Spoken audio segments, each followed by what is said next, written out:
Chapter 273. Was that really necessary? While flying above the city, Gaia asked Michael. Was what? Killing the Spartans. I thought we were just gonna beat the hell out of them. Michael stopped flying for a moment to answer Gaia. First, the Spartans would have told others that Caius is working for me. Second, killing all of them was the best way to scare and make Caius our bitch. Third, anyone who protects scumbags like Caius with their lives doesn't deserve to live. Michael never knew the Spartans like Heinberg. When he killed them, he only listened to his gut feeling, which said the Spartans were anything but innocent. What's the plan now? She wasn't going to argue with him after noticing the cold intent in his eyes. Ever since he said he saw a glimpse of the future, she noticed many changes in him. He had become more cold-blooded. To be honest, she wasn't worried about his newfound changes. On the contrary, she was glad because there was no way a soft-hearted person could achieve their goals. Well, take a day off first. Then, well, kidnap all the senators and make them our bitches. She saw him smile coldly. Leaving Heinberg in Krilta, they continued to fly in a random direction. After flying for an hour, they found a glossy grass field on the top of a small mountain cliff. The sun was many hours away from setting down, yet their limit of arch energy usage time made them rest for the day. I want this world to stay like this, standing atop the cliff. He looked at the majestic view before him. As far as his eyes could see, the land was covered with green forests, grasslands, zigzaggy rivers, lakes, and a chain of mountains. Yet only a small portion of this vast Mother Nature contained man-made buildings. Although he was not into saving nature back on Earth, compared to Earth, this world was heaven. It was because these people coexisted with nature instead of destroying it. At first, he didn't value nature's beauty too much, but after seeing the future world where there wasn't a single tree or clean water source, he wanted to preserve this world as it is. If that meant fewer technologies, he was ready to sacrifice technology for nature. This was purely a decision made of selfishness, as he would rather rule a beautiful fantasy world than a technologically advanced polluted planet. They sat down on the grass field, feeling the gentle coldness of the dew. Gaia rested her head on his shoulder as he on her head. The Hydra wiggled out of the satchel onto Gaia's lap. It will be more beautiful if we have someone to play with. The silver head sounded a little gloomy. You do have someone to play with, little fella, a big scaly dumb dragon. Hearing her words, even the white head looked surprised and even delighted for a second. Think of him like your big brother, said Michael. Where is he now? The silver head asked with a bit of excitement hidden within its voice. He is at home. Don't worry, we'll go there soon. His purpose of visiting the southern continent was almost finished. The only thing he had to do was get all the senators in line so he could rule Giselle from the shadows. Let's just say we control every kingdom in this world. What then? If you're asking me, will I rule this world as an emperor? No, too many risks, too many responsibilities, too much exposure. I prefer living my immortal life without any of those. What if I want to be the queen or the empress? She lifted her head from his shoulder, looking directly into his eyes. In his eyes, she seemed serious yet funny at the same time. For a few seconds, he couldn't find a suitable answer for her. He just stared at her pretty eyes. If you really want that throne, they'll not stop you, but don't expect me to play king. You will be a king after you marry me. It's destiny. She pinched his cheek playfully. Who said I'm gonna marry you? Her smile completely disappeared from her face. The rosy color of her face became redder while her eyes slightly welled up, looking at the earnest expression on his face. I'm just messing with you. Seeing her eyes watering up, he cupped her rosy cheeks playfully. You fucker! She lunged at him with all her strength and rage. Whoa! The Hydra jumped away to avoid being crushed under them as Michael and Gaia rolled on the ground. She kept drumming his chest for the prank he played. However, Michael's chest was like a steel plate. No matter how hard she hit, he didn't feel any pain. For him, it was great fun teasing her after a long day of work. You heartless son of a bitch. I will teach you a fucking lesson. Is that so? Michael grabbed her both hands while she tried to wiggle out of his grab. She was on top of him, which put a foxy smile on Michael's face. She was too angry to notice this smile as she continued to struggle. Stop, you too. "There's something going on." The white head and silver head slid towards them. At the moment, the Hydra's wings and legs hadn't completely grown yet, so they moved like a snake. While she was struggling, Michael turned his head to see the Hydra. "Don't you hear the commotion?" the blackhead asked. "The shoutings? The screams?" Michael released Gaia's hands before wrapping his hands around her waist and stood up. He then hugged her from behind, looking at the Hydra on the ground. "I don't hear anything. Release me." "Stop it, snake." He placed a kiss on her neck and cheeks from behind to stop her wiggle. As he expected, she stopped moving as she let out a quick bark of laughter. "Where did you say the noise was coming from?" "We didn't," the white head said. "That way." The silver head turned its head further towards the forest. Finally, Michael let go of Gaia as she seemed to have calmed down. "Are we going or not?" The white head craned its head, wordlessly telling Gaia to pick them up. After flying around the kingdom, they only had 1 hour left of their arch energy usage. Yet, the Hydra's curiosity made them fly towards the direction pointed by the Hydra. They were flying above the lush green mountains until they saw a city surrounded by tall walls on the horizon. Unlike Krilta, this city was smaller and surrounded by city walls. Compared to the capital city itself, this city was far more defensible. Instead of landing and paying the guards as they would in any city, they flew directly into the city, hiding among the clouds.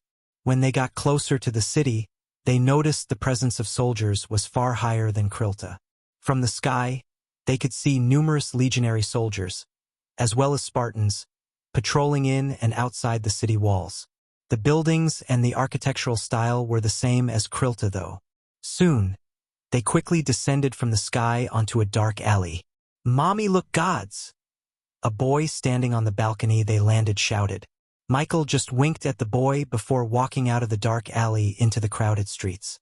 The people largely consisted of women, and men in fancy clothes were running toward something. There were not many slaves on the streets. Michael saw only a few slaves. They were completely naked and had various burn marks on their bodies. Ignoring the slaves as he was unable to do anything for them at the moment, Michael followed the crowd. This is what will happen if any of these strays tries to escape their masters.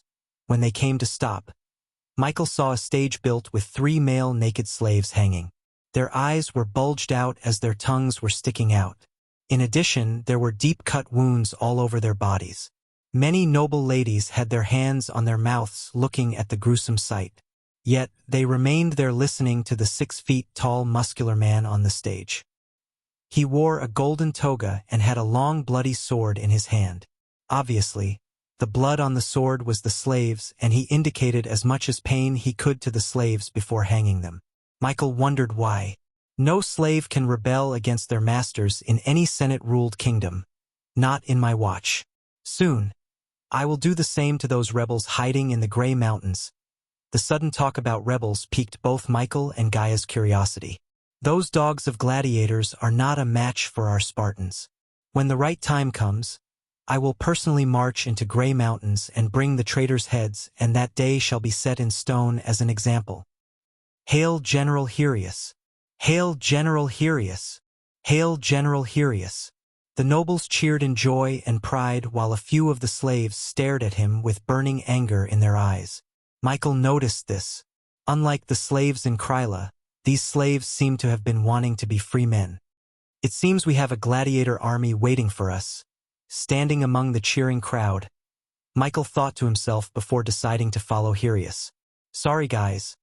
I was so focused on doing things I don't love and miss doing what I love the most. It took me a while to find the strength needed to follow my passion instead of doing what others ask of me. I quit my internship and decided to become a full-time writer. So good news, expect 2 to 3 chapters a day from November. And I hope you guys stick with me and continue to support my work."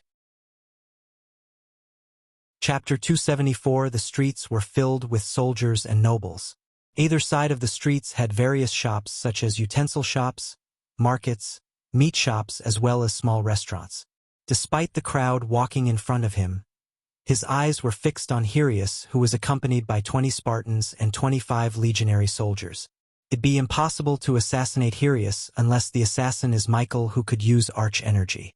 However, it was not Michael's plan to assassinate Hirius. Let's just take him already. Gaia started to lose her patience after following Hirius for almost half an hour. The gentle warmth of the morning sun now transformed into the scorching sun. The noble ladies were frantically waving their fans to cool themselves. He felt pity for the ladies who had to wear corsets and thick clothes. Where the fuck is he going?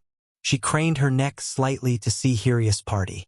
Soon she got to know the answer for her question when she saw a 4-story building with 2 7-feet lion statues standing outside. Unlike the rest of the buildings, the one Hirius was walking towards was built using decorated glasses and some kind of redwood. The beams were made of wood while the walls, windows, and doors were made of glass. After Hirius entered the building through the front door, Michael and Gaia reached the 2 lion statues. Even among the nobles, only those who had Spartans as bodyguards entered the building. What's this building? An inn? I don't think so. Michael noticed the nobles showing some kind of card to the legionary soldiers standing by the door before entering the building. We should do the usual. Rent a room in a tavern nearby, watch his every moment using spiders, and then decide what to do with him next. I'm hungry. The whitehead's voice came out from Gaia's satchel.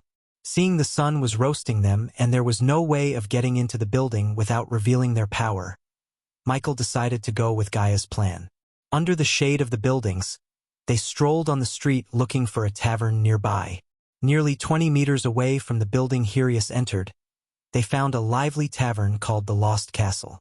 From the outside, the tavern looked somewhat grand, peaceful, and cheerful. Marble stones and pillars made up most of the building's outer structure.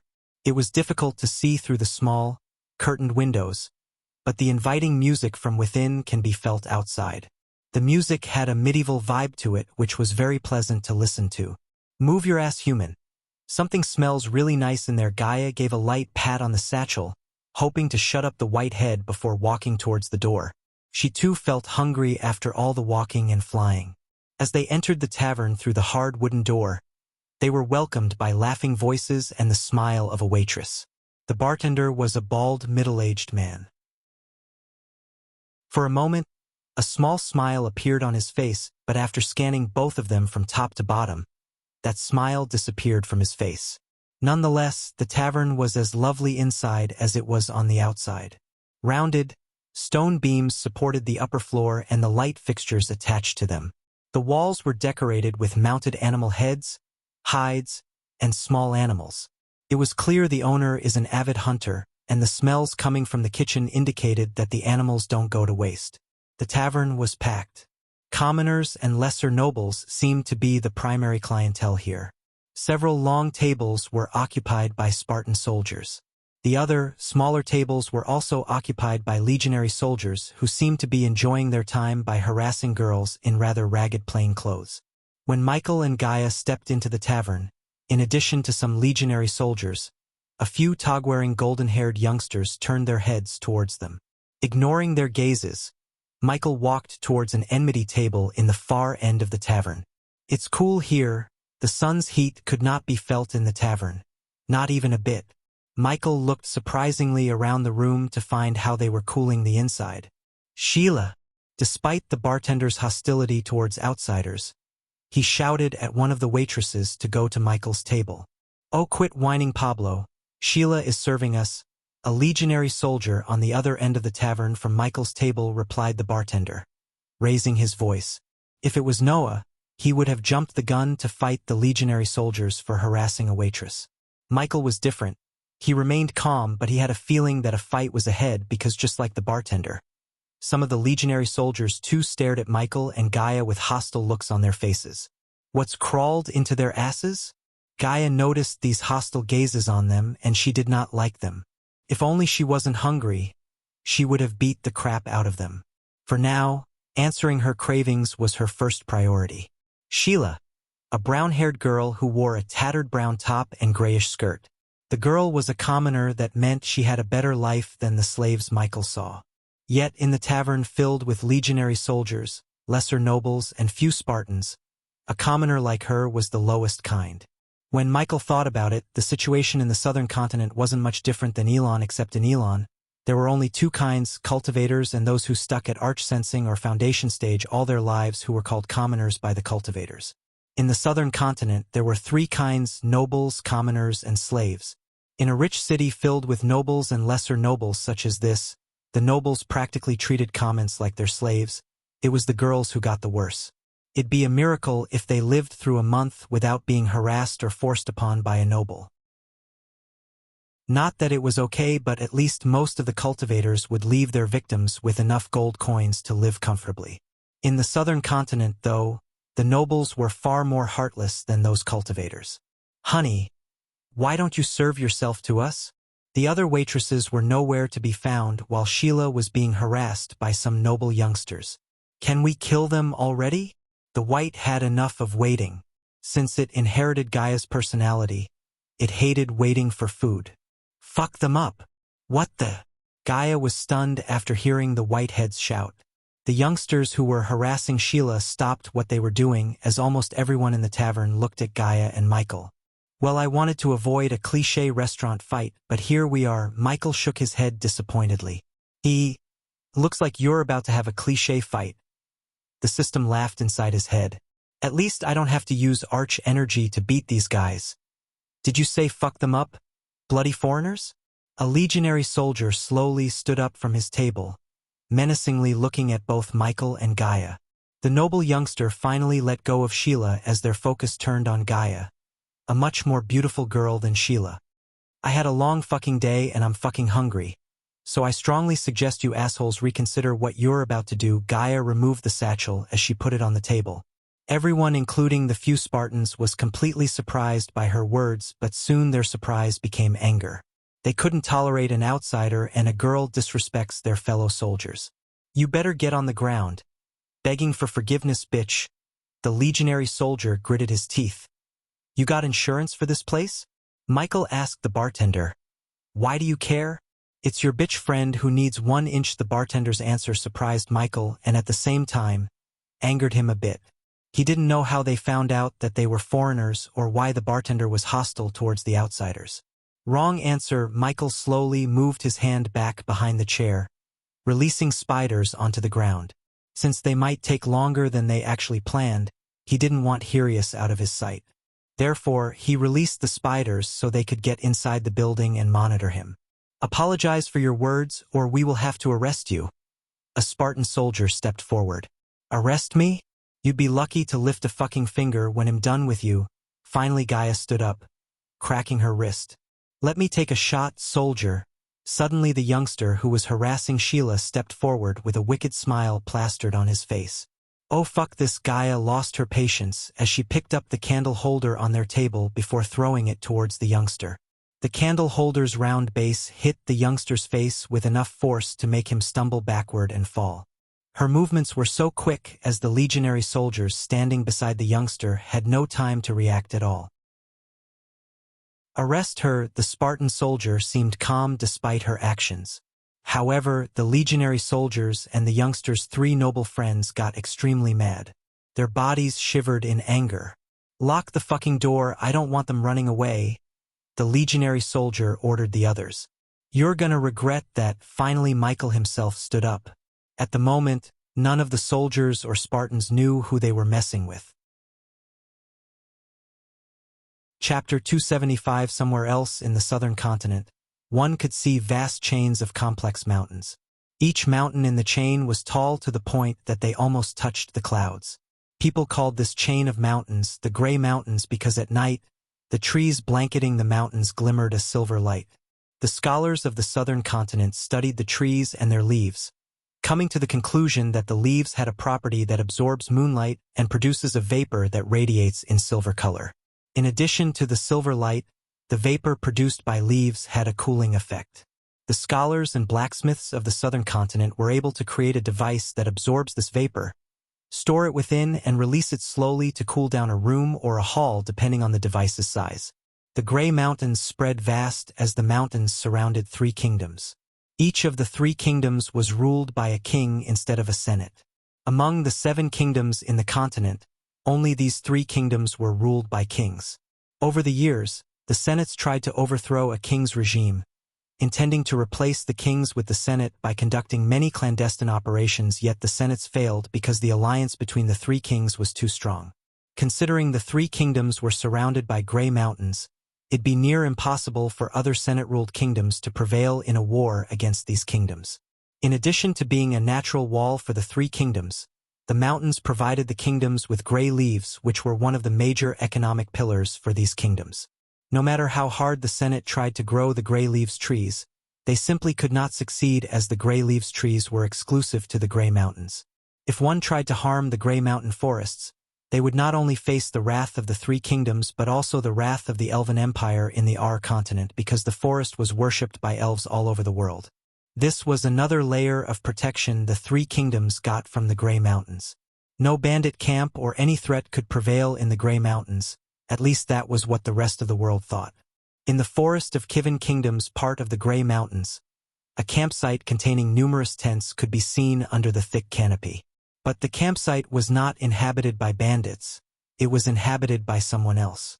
The campsite was surrounded by a makeshift wall made of wooden poles with a pointy end.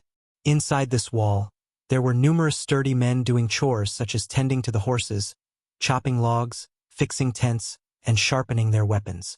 Apart from these sturdy men, one could also see several women of various ages from young to old. Despite their gender, all of them had many scars on their bodies, including burn wounds. Every one of them in the camp was a slave. Many of them joined the Gladiator Rebellion 3 years ago before settling down in the Gray Mountains. The rebellion was led by the gladiator named Doctorus, the same man who trained Titus and Optimus, Arius brothers. 3 years ago, the Gladiator Rebellion started in Ludus Gallion in the Myral Kingdom. Soon it became a slave rebellion as many slaves began to rebel against their masters, fighting for their freedom. The rebellion sparked the dormant fire within the slaves to yearn for freedom. If the rebellion created a spark within the slaves, it created a forest fire within the nobles. The nobles viewed this rebellion as nothing but treason. Many nobles living in the Senate-ruled kingdoms began to treat the slaves even worse than before after the rebellion. Some of them even executed the slaves to make an example out of them. In addition to the atrocities against the slaves, many Luduses, schools of gladiators, increased security and enforced strict rules to keep their gladiators from rebelling. Regardless of everything, still many gladiators killed their masters and joined the rebellion. Of course, among those who rebelled, many died before even crossing the kingdom's border, and those who survived suffered various injuries in the hands of legionary and Spartan soldiers. At the moment, inside a tent on the northern side of the camp, Tiberius was staring at the dagger in his hand. His hands were frantically shaking. Holding the dagger in his right hand, he touched the deep-cut back of his neck. The wound was running from the neck to the middle of his back. Although he survived this deadly cut, it affected the muscle movements of his arms. He could not even hold his daggers tightly. If he did, his arms would silver uncontrollably. The dagger reflected a square-jawed man's face covered in wavy hair. Each passing day, his strength diminished little by little. He could tell that soon he would not be able to fight at all. Tiberius quickly put the dagger away when he heard someone calling him. Although most of his fellow gladiators noticed his illness, they didn't say anything. The man who came to Tiberius' tent was another gladiator called Marcus. "What is it, Marcus?" Tiberius asked in a thick British accent. "It's time for another bloody meeting." Tiberius made his irritation obvious, but still followed behind Marcus to Doctorus' tent, which was located in the camp center. "Afternoon, Marcus." "Hiya, Marcus." "Greetings, Marcus." Almost all of the people they met on the way to Doctorus' camp greeted Marcus with a smile but avoided eye contact with Tiberius. It was because ever since they settled here 3 years ago, Tiberius always had disagreements with Doctorus and many other gladiators. Plus, Tiberius was short-tempered and the most feared gladiator among them.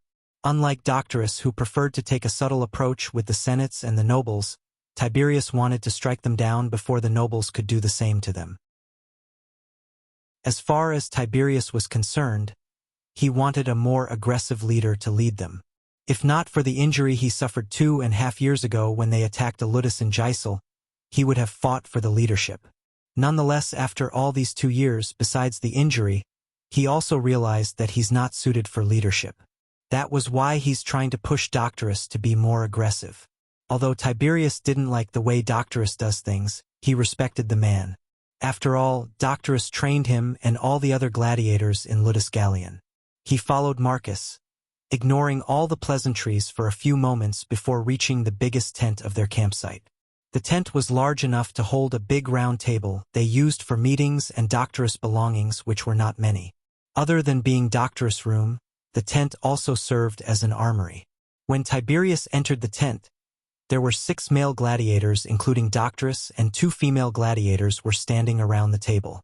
I just received a piece of news from Gisel. Hyrieus has hanged 3 more people who tried to escape the kingdom in this camp. Many avoided using the word slave.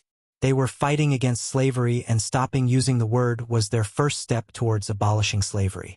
Fucking shithead, Tiberius punched the table in anger. He wanted to rip Hyrieus' throat off. He's been hunting the Boer bastards ever since we started this rebellion. Were those people gladiators or slaves? Tiberius was one of the few people who's still using the word slave. After seeing what they did to Titus and Optimus, he hated being a slave himself, yet unlike Doctorus, he didn't believe that a simple thing like stopping using the word slave was enough to abolish slavery. Cleaners and maids, Doctorus answered. Let me guess, that bastard tortured them before hanging them. Tiberius did not look at any of them but Doctorus. Despite the respect he had for Doctorus, Tiberius felt his anger erupting within towards Doctorus. Doctors remained silent while everyone took his silence as a yes. Coupled with the frustration of his worsening condition, this piece of news flamed the fan of Tiberius' anger. What did I tell you, Doctorus? Leaving Hyrieus alive was a stupid decision. We should have killed him when we had the chance. He tightened his fist as his hand began to shiver. Although the gladiators standing around the table didn't agree with Tiberius on almost anything, this time was different. You were there with me, Tiberius. It was killing Hyrieus or saving those girls. Even if I had to do it again, I would still do the same. Then what the fuck are we doing right here? We don't have to anyone now. We must kill that fucker before he tortures and hangs more people. Give me 5 men and I will bring that bastard head. You can't, Tiberius. Doctorus immediately rejected Tiberius' request. You're not the same Tiberius you were once, and I'm not going to send you on a suicide mission knowing that you'll die. What did you say? The situation immediately tensed up as Tiberius walked forward towards Doctorus with intent to fight. He couldn't control his anger after being insulted by doctors like this in front of the others. Among everyone in the Ludus Gallion, only Titus and Optimus could fight and win him. Since they were not here, he would have been the best gladiator in this camp if not for his condition. Stop, Tiberius! Marcus and some of the gladiators moved in front of Tiberius, trying to stop him.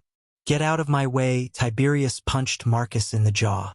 The punch should have knocked down Marcus. Instead, it did not even move Marcus' head.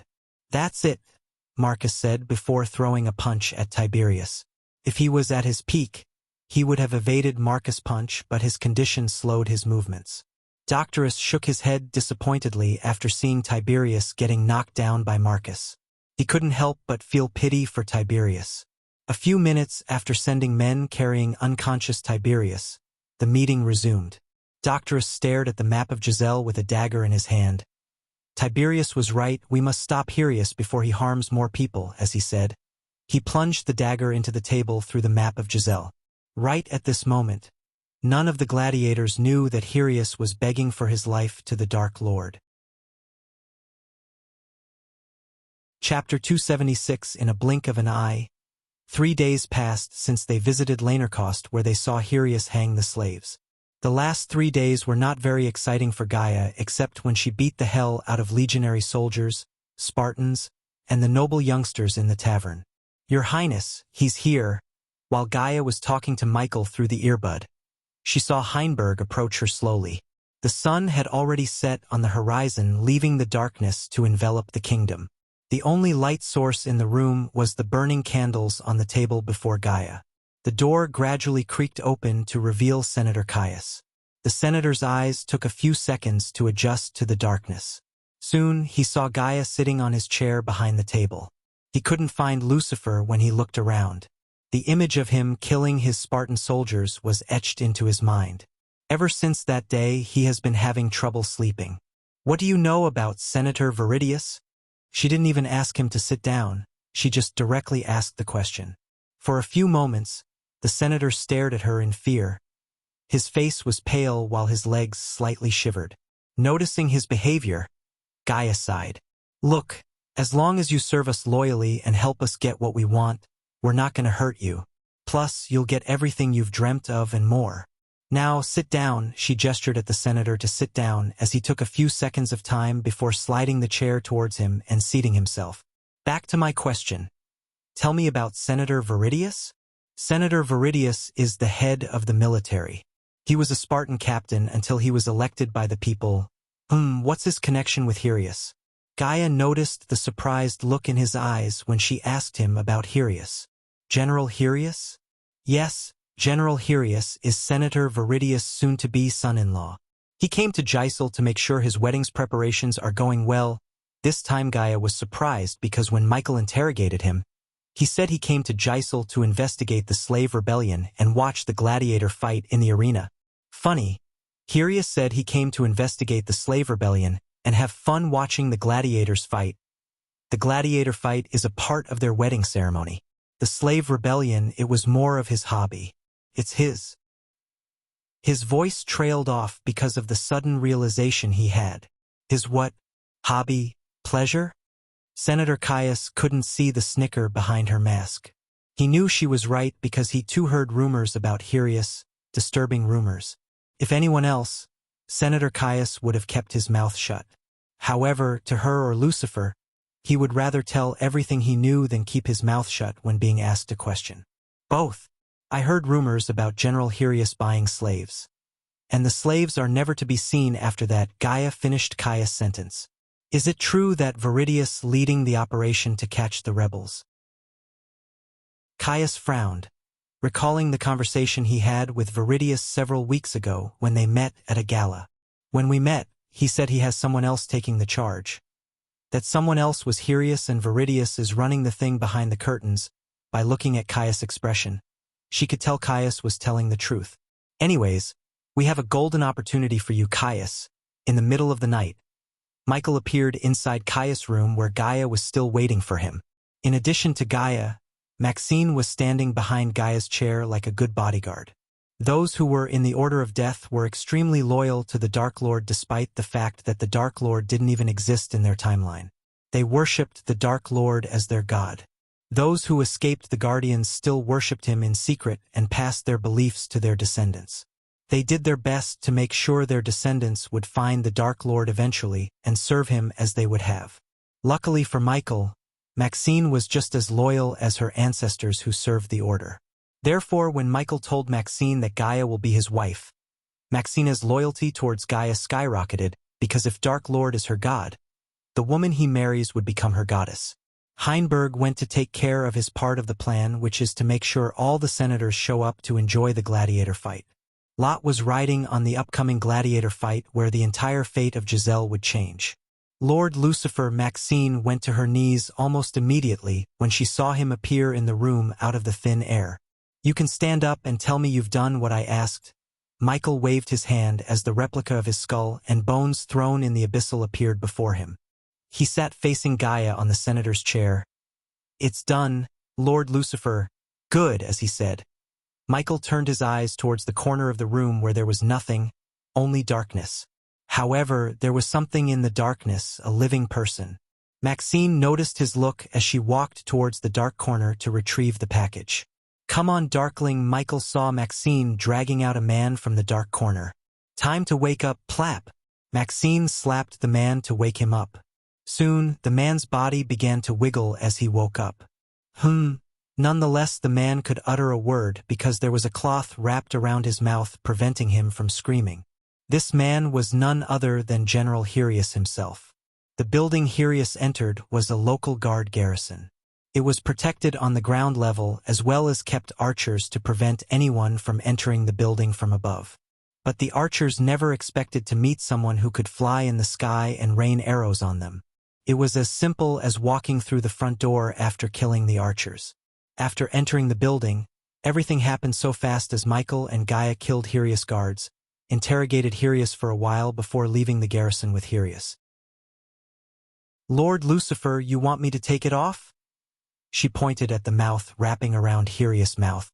"No need for now. What did you find?" Gaia suddenly asked. "A potential recruit," Michael said, resting his head on his fist. Regardless of the upcoming important thing, he looked extremely calm. "Aren't we gonna recruit the whole camp?" "We are, but this one, he's something more." He could be something more. Michael had a smile on his face. After seeing that gladiator, he had a feeling that this gladiator could be his god of war.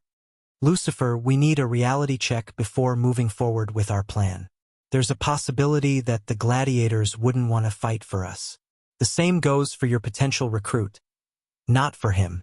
He's ill, wanting to relive his glory days, and looking for a better leader. If we can't recruit him, we can't recruit anyone."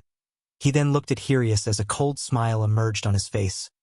"Also, he's desperate to put an end to Hirius' reign, and we're gonna gift this pig to him." Hirius wiggled frantically, while trying to scream, yet nothing but muffled cries escaped his mouth. "Knock him out." After hearing Gaia's order, Maxine knocked Hirius out with a swift punch to the side of his face.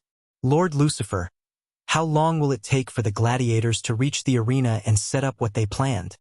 According to Hirius, they're traveling to Morin and then coming to Gisel in a merchant ship, hiding in crates.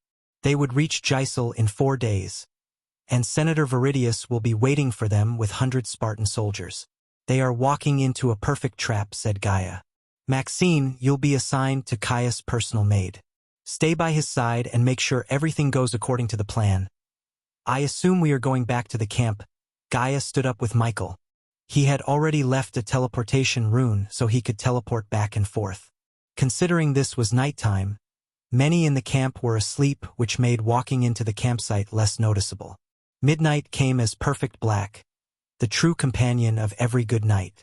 The dark night was supposed to bring calmness to the soul, yet to Tiberius, the calmness, the cricket noises, as well as the cold breeze, only kindled the anger flame within him.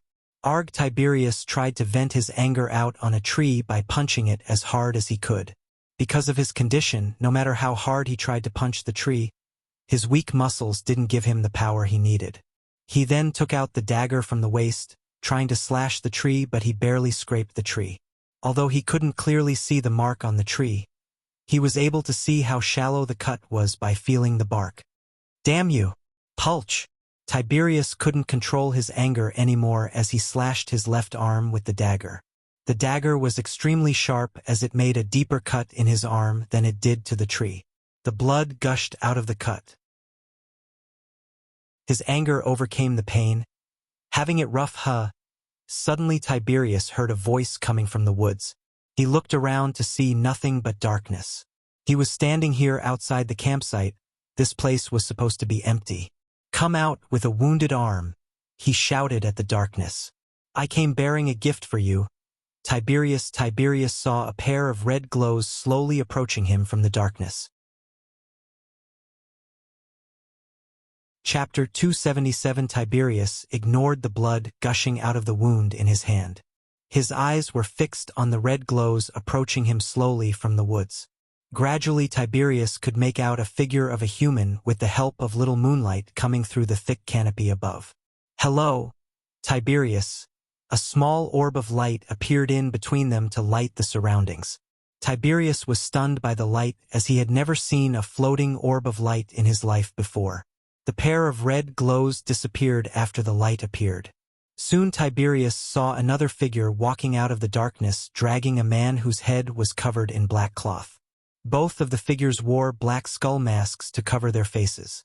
"Your gift." Before Tiberius could do or say anything, the second figure standing behind the tall figure kicked the man as he slid towards Tiberius.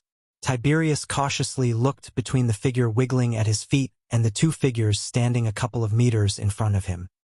He had so many questions running through his mind, pushing those questions to the corners of his mind.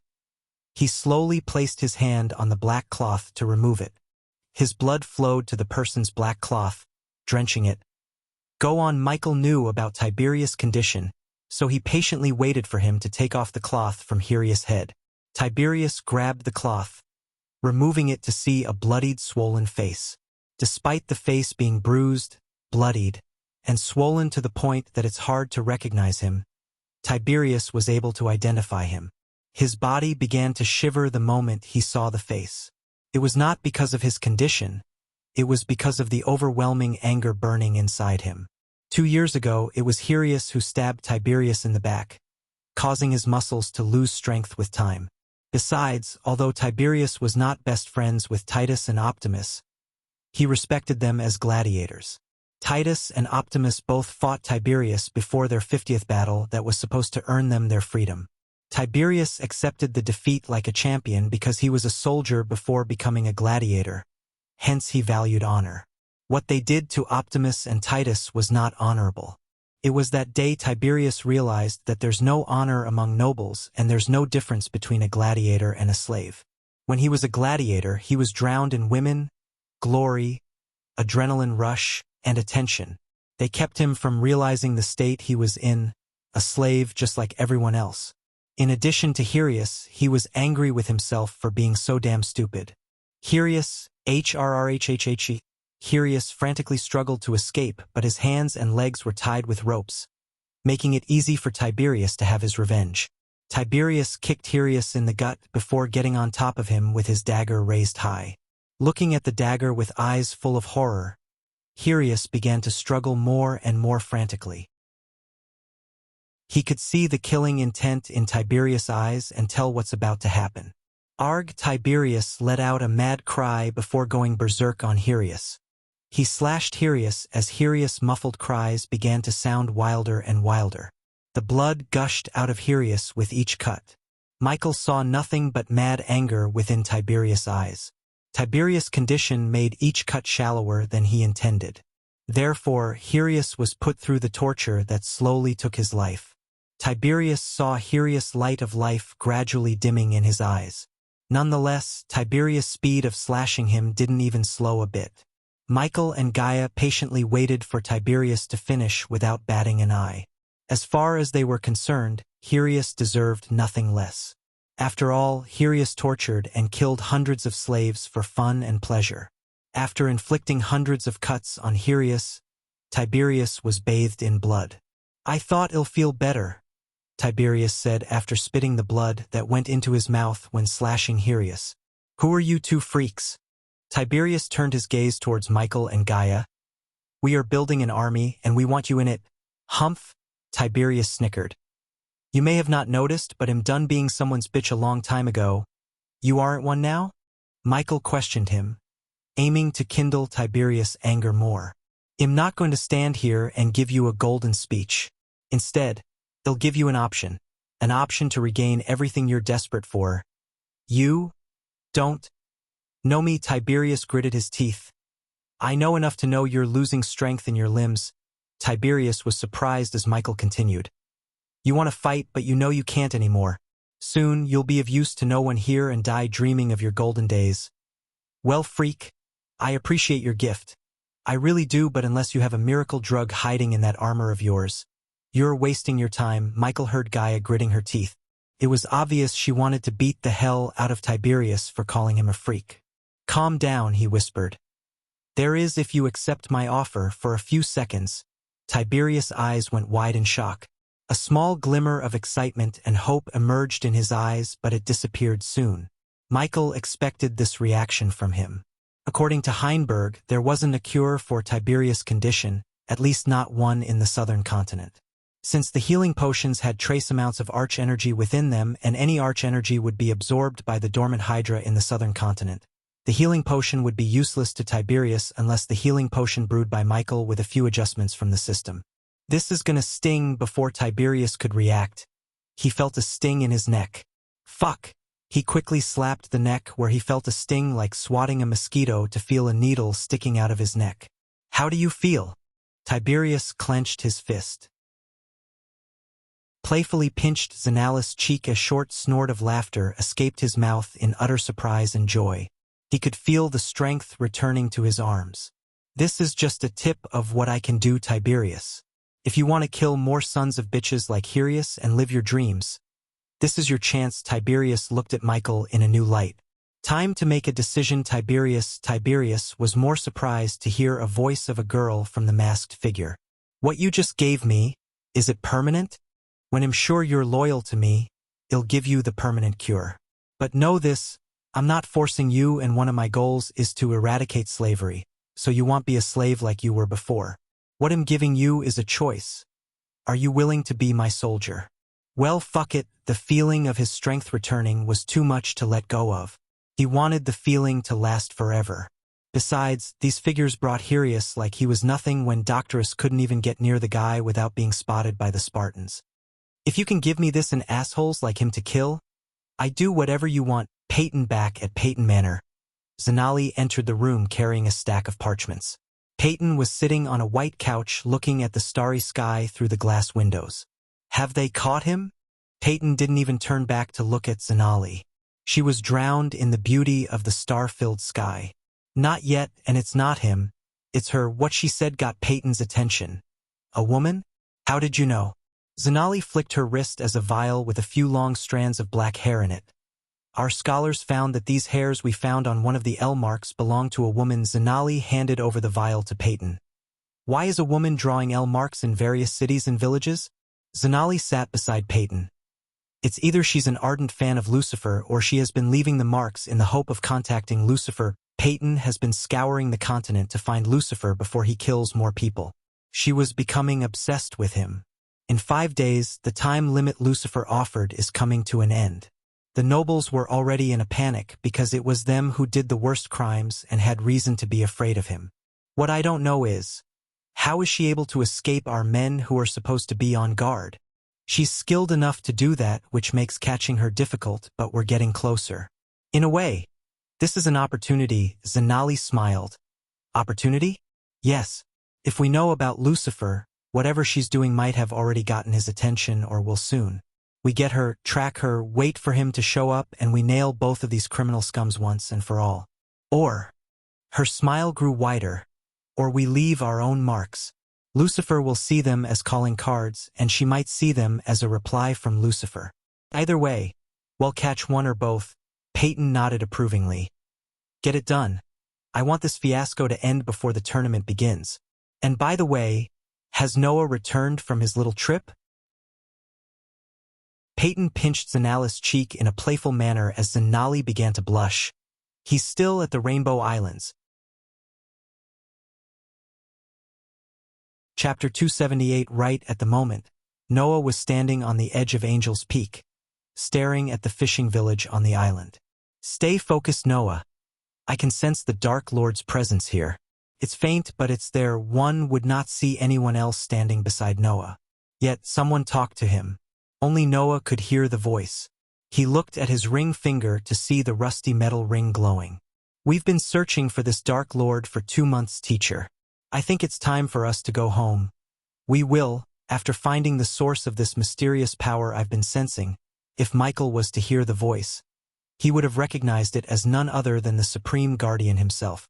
Michael met him when he was inside the treacherous ocean. The Supreme Guardian's soul living inside Noah's ring had no way of connecting with the soul fragment Michael met.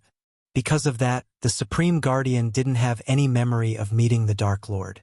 However, the Supreme Guardian possessed the ability to sense powerful energy radiation coming from any part of the world. This ability helped Noah find unique treasures of all kinds that helped him cultivate extremely faster than most people in the world. We should ask the mistress of this island about this power directly. I have a feeling that she needs the Witcher Stone to deal with this energy you've been sensing lately. Noah touched the chest pocket to make sure the stone is still there. He traveled to the hidden dwarven village to get this stone.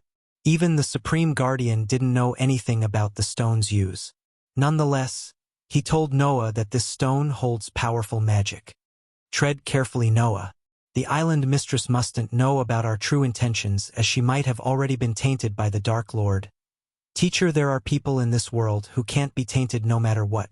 I believe Lady Alden is one of them. Noah had met the wielder of Angel Vina before when he visited the Azer continent.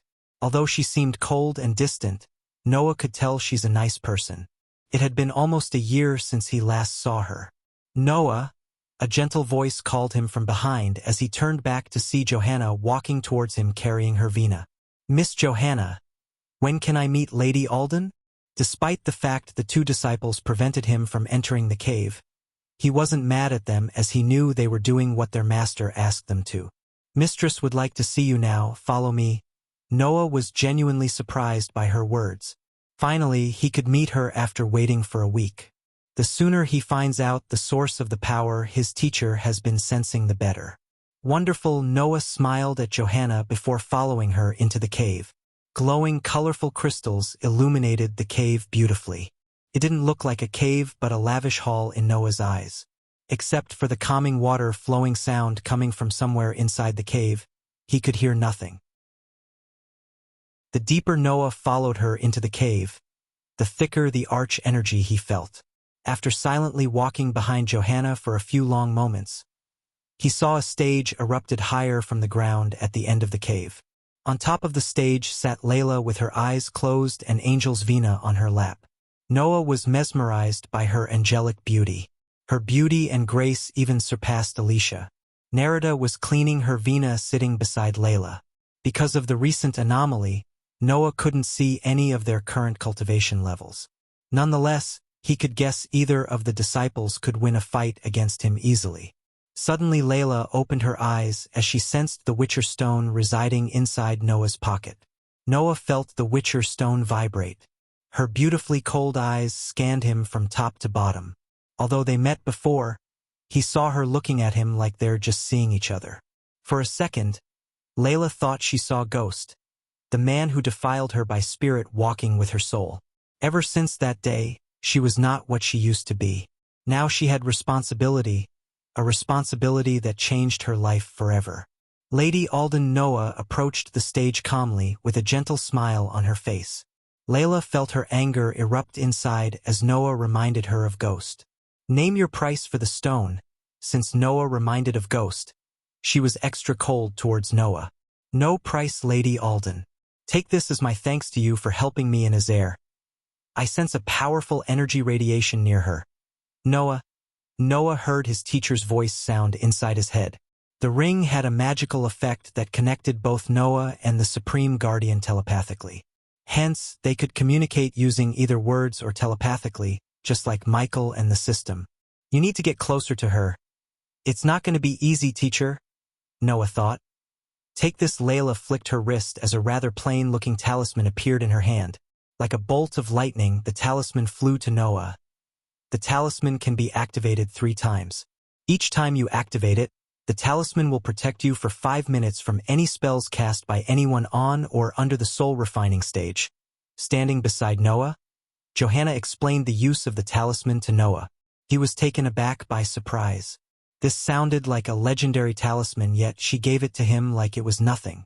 With this talisman, one could challenge a soul refiner and live to tell the tale, or sell it on any auction house and live the rest of the life like a king. "Now the stone, please," Johanna asked, placing the talisman in Noah's right hand. Her voice sounded like ordering rather than asking. Noah needed to think quickly before they threw him out of the cave. "The Witcher stone must transferred ownership. Master Cratch transferred ownership to me, and if Lady Alden wants to use the stone, I need to transfer ownership to her." Noah lied, hoping none of them could call it a bluff. Considering the dwarves or even his teacher didn't know anything about the stone, he gambled that they would be as clueless as everyone else. Layla stared at Noah with perplexed eyes. "You can do whatever you want from where you are. After what happened with Michael, Layla never let a man get close to her. Since Noah was somewhat reminded of Ghost, she wanted out of her cave as soon as possible. "Forgive me, Lady Layla, but it cannot be done from here." Noah sighed, a heave of relief inside seeing that she didn't see through his lies. "Make her believe, Noah. Make her believe." His teacher's voice sounded again inside his head. "If anyone who isn't the owner touches the stone, it would crumble into dust." Layla clenched her wrist as she drew a long breath. "I need that stone for my child," Layla thought. Her heartbeat started to rise higher and higher. "Come." Johanna nodded after hearing Layla. The 2 disciples had no idea what happened inside the treacherous ocean or what she's been hiding from them. Apart from Layla, Only her teacher knew about her secret, and he was the one who told her about the Witcher Stone. I cannot keep this facade for longer. Teacher, Noah hid the unease in his heart from showing on his face. You don't have to. The moment you get close enough, I can find the source. I have a feeling that this source might give us some answers on how to defeat the Dark Lord. There were no steps to reach the top of the stage. When Noah was about to leap, Johanna grabbed his hand before leaping onto the stage. Layla remained still as before, but Noah noticed her hands slightly shiver as he walked towards her. Little bit closer, the Supreme Guardian said. Both Noah's and Layla's hearts pounded against their chest. Noah was anxious about lying to one of the most powerful entities in the continent, while Layla was anxious about starting the ritual that would keep her child alive until she finds a way to deal with Ghost. You can now start the transfer, Noah nodded as he sat on the ground half a meter away from her, facing her directly. Both of them avoided looking into each other's eyes. Layla had a traumatizing experience with a man before, so she felt extremely uncomfortable sitting in front of Noah. Noah slowly took the Witcher Stone from his pocket. The stone looked like a ruby, radiating a faint red light from within. He placed the stone on the ground between them. Close your eyes. Noah waited for Layla to close her eyes. She seemed reluctant at first, but she ultimately closed her eyes after a while. Teacher, Noah urged his teacher to hurry. The two disciples were watching them, so he needed to finish his drama as quickly as possible before they started to doubt him. The energy source. It's inside her. Sorry guys. I was so focused on doing things I don't love and missed doing what I love the most. It took me a while to find the strength needed to follow my passion instead of doing what others ask of me. I quit my internship and decided to become a full-time writer. So good news, expect 2 to 3 chapters a day from November. And I hope you guys stick with me and continue to support my work. Note: no, this is not going to be yet another MC has a child with another woman, takes her into harem or do stupid things for his child. In fact, this is not a typical child as you may think. Wait till you hear the full story before going berserk on me. Chapter 279. Having no idea of what's happening in the Rainbow Islands. Michael was lying on Gaia's lap in the captain's cabin as she ran her fingers through his hair. The Hydra was peacefully sleeping on his chest after a hearty meal. The captain's cabin now looked completely different than before. His crew scrubbed every inch of the cabin spotless before placing the new sofas, chairs, beds, and beautiful candle stands made of pure silver around the room. Not only the captain's cabin, but the entire ship was scrubbed spotless.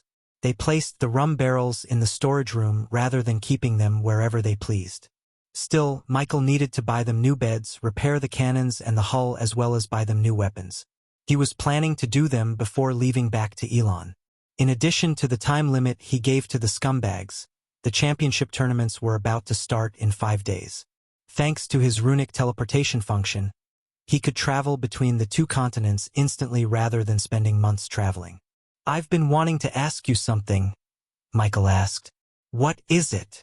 You know, when I said I'm going to reveal myself at the arena, I'm reconsidering it. At first, Michael wanted to reveal his Lucifer persona to the world.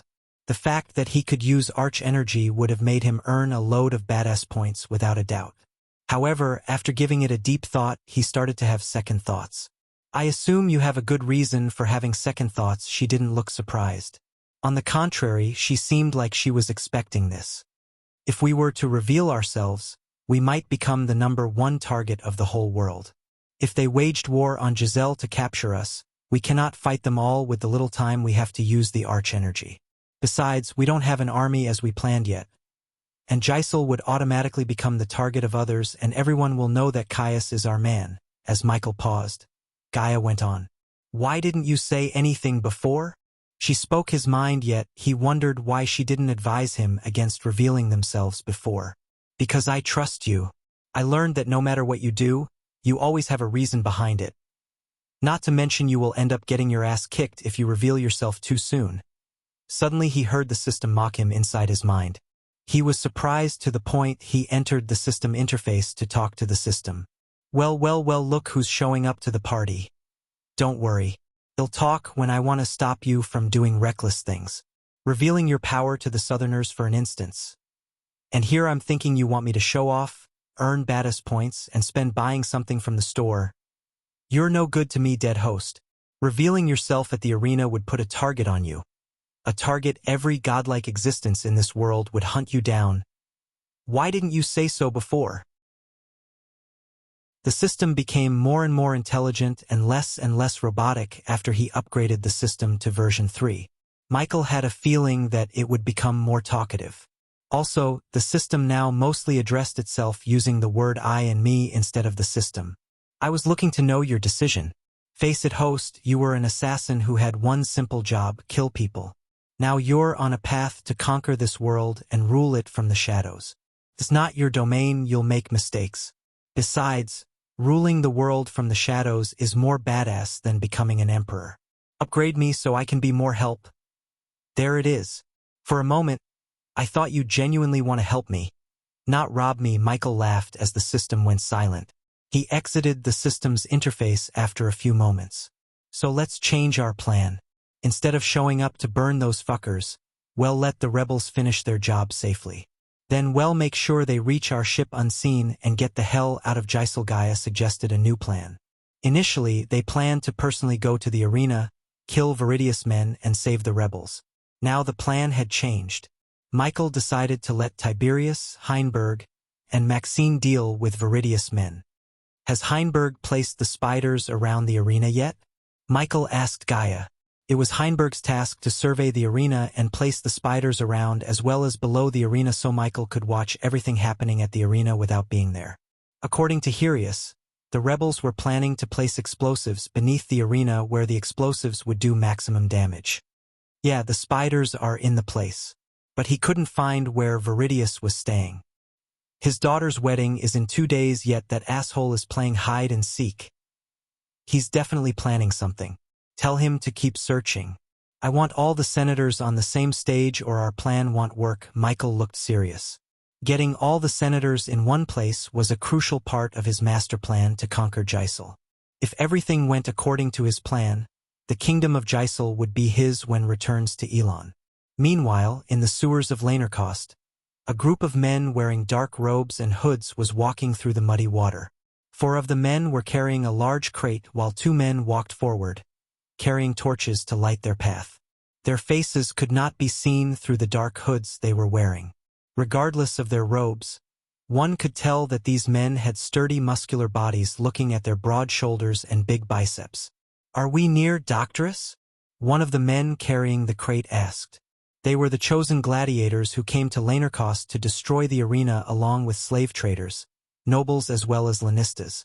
Yes, Doctorus said with his thick accent. This place stinks to high heaven. The gladiators twitched their noses because of the overwhelming stink coming from the drainage water running on the ground. In addition to the stink, the rats stared at them from the dark corners with their glowing eyes. Most of them would be glad not to hear the rats squeak as they move forward. If I'm right, we're very close to the arena, Mark, the gladiator who knocked down Tiberius said while carrying the torch. The arena above them resembled the Colosseum on Earth. Could hold at least 45,000 spectators.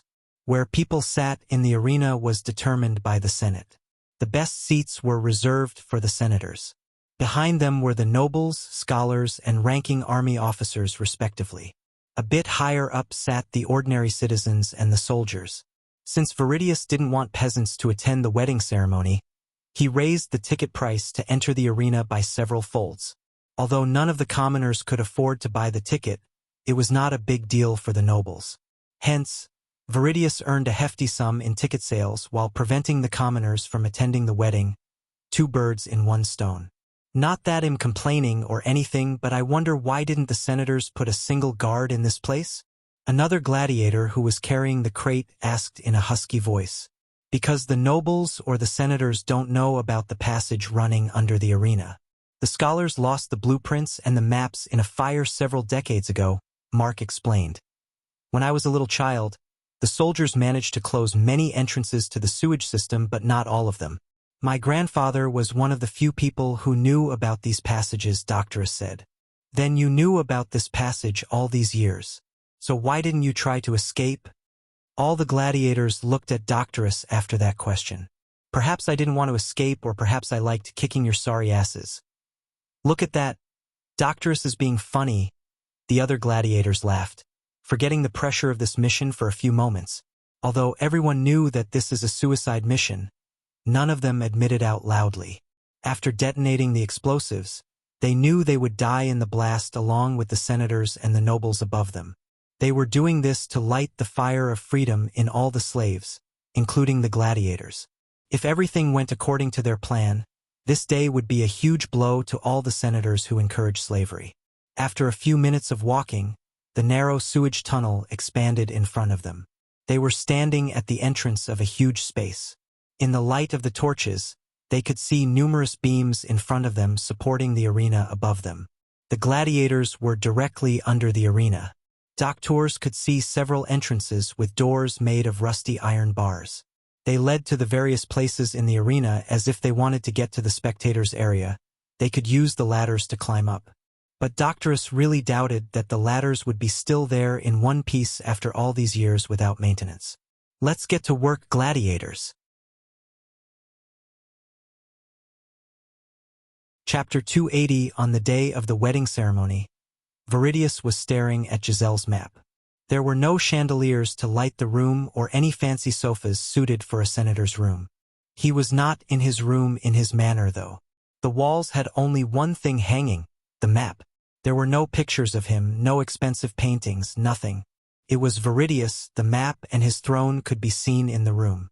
The room was Viridius' fantasy.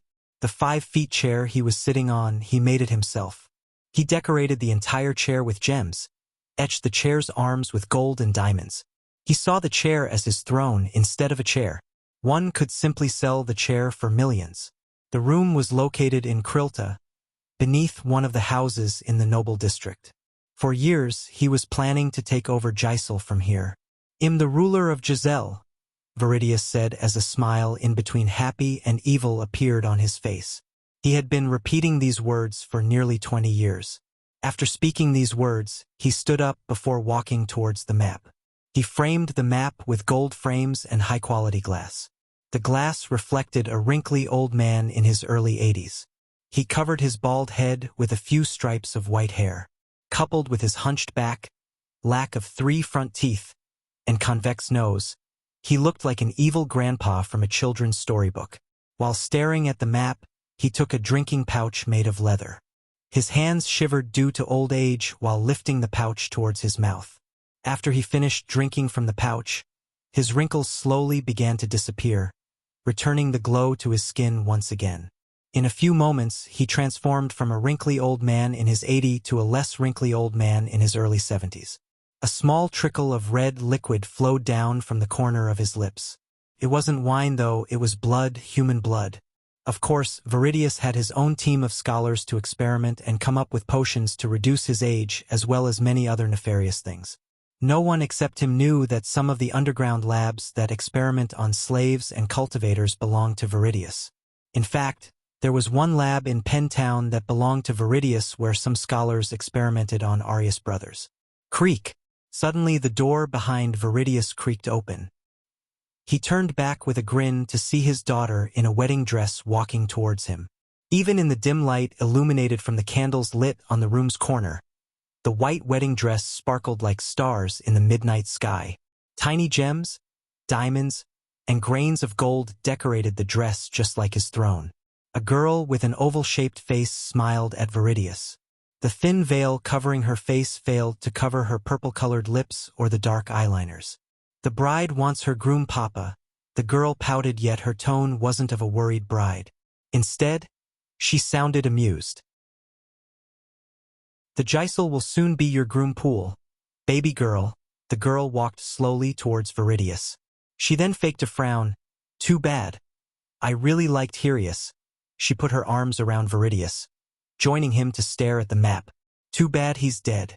But don't worry. I'm planning the biggest fireworks this kingdom has ever seen as a token of apology for killing your groom. Viridius gently patted her hand on his shoulder.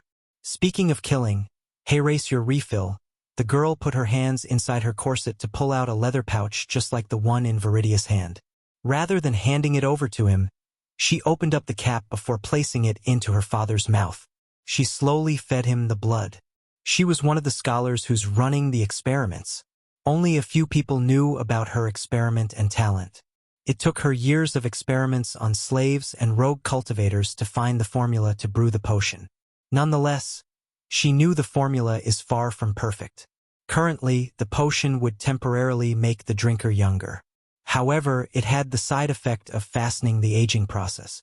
Hence, Viridius looked like he was in his 80s when he was actually 50 years old. I want Caius alive, Papa. I heard he found something. It could be the piece I'm missing to perfect this formula. A glimmer of delight emerged in Viridius' old eyes. He turned to look at his daughter. You can play with him. I'll arrange for him to be taken to one of your labs discreetly. As Viridius was talking with his daughter, he felt the communication stone in one of his robe pockets vibrate. Feeling the vibrations, the girl put her hands on his pocket to retrieve the stone for her father. The blue stone shone as it vibrated. She gently held it in her hand for her father to speak. Lord Viridius, a voice came from the stone. Speak. It's done. The person from the other side spoke. Meet me at the usual place tomorrow. The payment will be there, Viridius said. It's nice doing business with you. Senator, the stone soon lost its glimmer, indicating that the communication had ended. Send the cleanup crew. After she put the stone back into his pocket, Viridius calmly ordered his daughter. No loose ends. He. She chuckled evilly. She was just as cruel and ruthless as her father. In her life, there were only two important things: her father and her drive to find a cure for death. Only a few southern continent-born people were able to cultivate after settling in the cultivation continents. Yet none of them could live past the body refining stage. Knowing the statistics, she decided to change their body from within to adapt to cultivating. She had experimented on hundreds of lives to imbue arch energy in a cultivator's blood without losing the energy after crossing the void line. I can make you cultivate Shorty, but you have to quit drinking. Think you can do that? Instead of sleeping on the bed in his room, Michael was outside with the crew. He was looking at the sun rising on the horizon while talking with Shorty and Gibson. Come on, Captain. I want to do all the cool stuff you do. Michael never thought Shorty would come to him, pleading to make him a cultivator. The idea of Shorty being a cultivator amused Michael. Michael did not completely cut him off. I bet you do. But as I said, first go without drinking for a month and he'll think about it. The other pirates were laughing at Shorty. They found the thought of Shorty casting spells the funniest thing they had ever imagined. Shorty heard the sound of them laughing, yet he seemed adamant about becoming a cultivator, which surprised Michael. At first, he thought Shorty wasn't serious, but that thought began to change. Captain, if I do that, will you make me a cultivator? Shorty tucked Michael's sleeves. Michael looked down at Shorty. For the first time, he saw a serious look on Shorty's face. Quit nagging, Lord Lucifer, you idiot. Gibson tried to interfere, yet his shout didn't even make Shorty bat an eye. Michael raised his hand as Gibson quickly shut his mouth. All right, I'll give you a chance. Go without booze for a month and I'll make you a cultivator. Really? You promise? Shorty's face brightened up like someone lit a candle inside his head while his eyes sparkled with excitement. What the hell? You got my word, Michael sighed as he promised Shorty. He was going to make all of his men cultivators anyway. And it's Lord Lucifer, Shorty. They turned back to see Gaia walking towards them. She didn't wear any skull masks to hide the frown on her face. Noticing the frown, Michael knew something serious came up. Gibson, get the crew ready and set the course for Gisel. Yes, Lord Lucifer. Aye, Captain Lord. Lord Lucifer. Gibson addressed Michael as Lord Lucifer while Shorty addressed him as Captain. No matter how hard Shorty tried, he couldn't address Michael as Lord Lucifer. Still, Shorty was trying and Michael could tell he would learn soon. What is it? Michael climbed down the stairs to enter his room with Gaia. I have good news and bad news. The good news, Heinberg and Tiberius found where they might have gone. Gaia rubbed her temples as she spoke. And the bad? They might have brought their own explosives to blow the shit up. Michael realized why she had the frown. Heinberg already planted the explosives he bought from the system around the place where the senators would sit. The explosives were planted carefully to blow up the senators, but not all of them. If the gladiators brought their own explosives hoping to blow up the arena, the power of the explosion would be doubled, killing every single senator, including Caius. In addition to that, if the explosives the gladiators brought were powerful, the blast could kill Tiberius, Heinberg, and Maxine along with all the nobles. Michael knew killing nobles might look like cleaning up the city, but it would cripple the economy. The nobles were the backbone of the kingdom's economy, so killing them was equal to crippling the kingdom. If Michael were to destroy Gisel, he would have let the gladiators blow up the nobles. Since his plan was to use Gisel as his first step to conquer this world and earn gold coins, he had to stop them. Chapter 281. Where is Heinberg and Tiberius now? Michael asked. His voice was serious, yet he remained calm. There was no expression except calmness on his face. Here Gaia pointed at the far south side of Gisel, where the city border meets the ocean. It's where the sewage opens, and I'm not coming in, she firmly said. The last thing she would do was rummage through their sewage. I'm not planning to take you with me. You make sure the senators are in their places as we are planned. If I didn't give you the signal by the time, save Caius and Maxine from the explosion first. And if you can, I can't believe I'm saying this. Save the nobles. Michael let out a peal of tired laughter. The nobles were indeed important, but not as important as Caius or Maxine. Of course, he planned to subdue the gladiators before they could blow up the arena using their own explosives. Nonetheless, he always liked to have multiple plans. Go, Heinberg and Tiberius will meet you at the entrance. Michael nodded. And try not to stink more when you return, she laughed. I'll bring a bucket of sewage water for you to bath. You, go fuck yourself, you gross bastard. Before she could throw something at him, a bright light enveloped him. In a blink of an eye, he disappeared from the room. Michael appeared in a dark alley behind a 3-story building. The alley was located near the docks.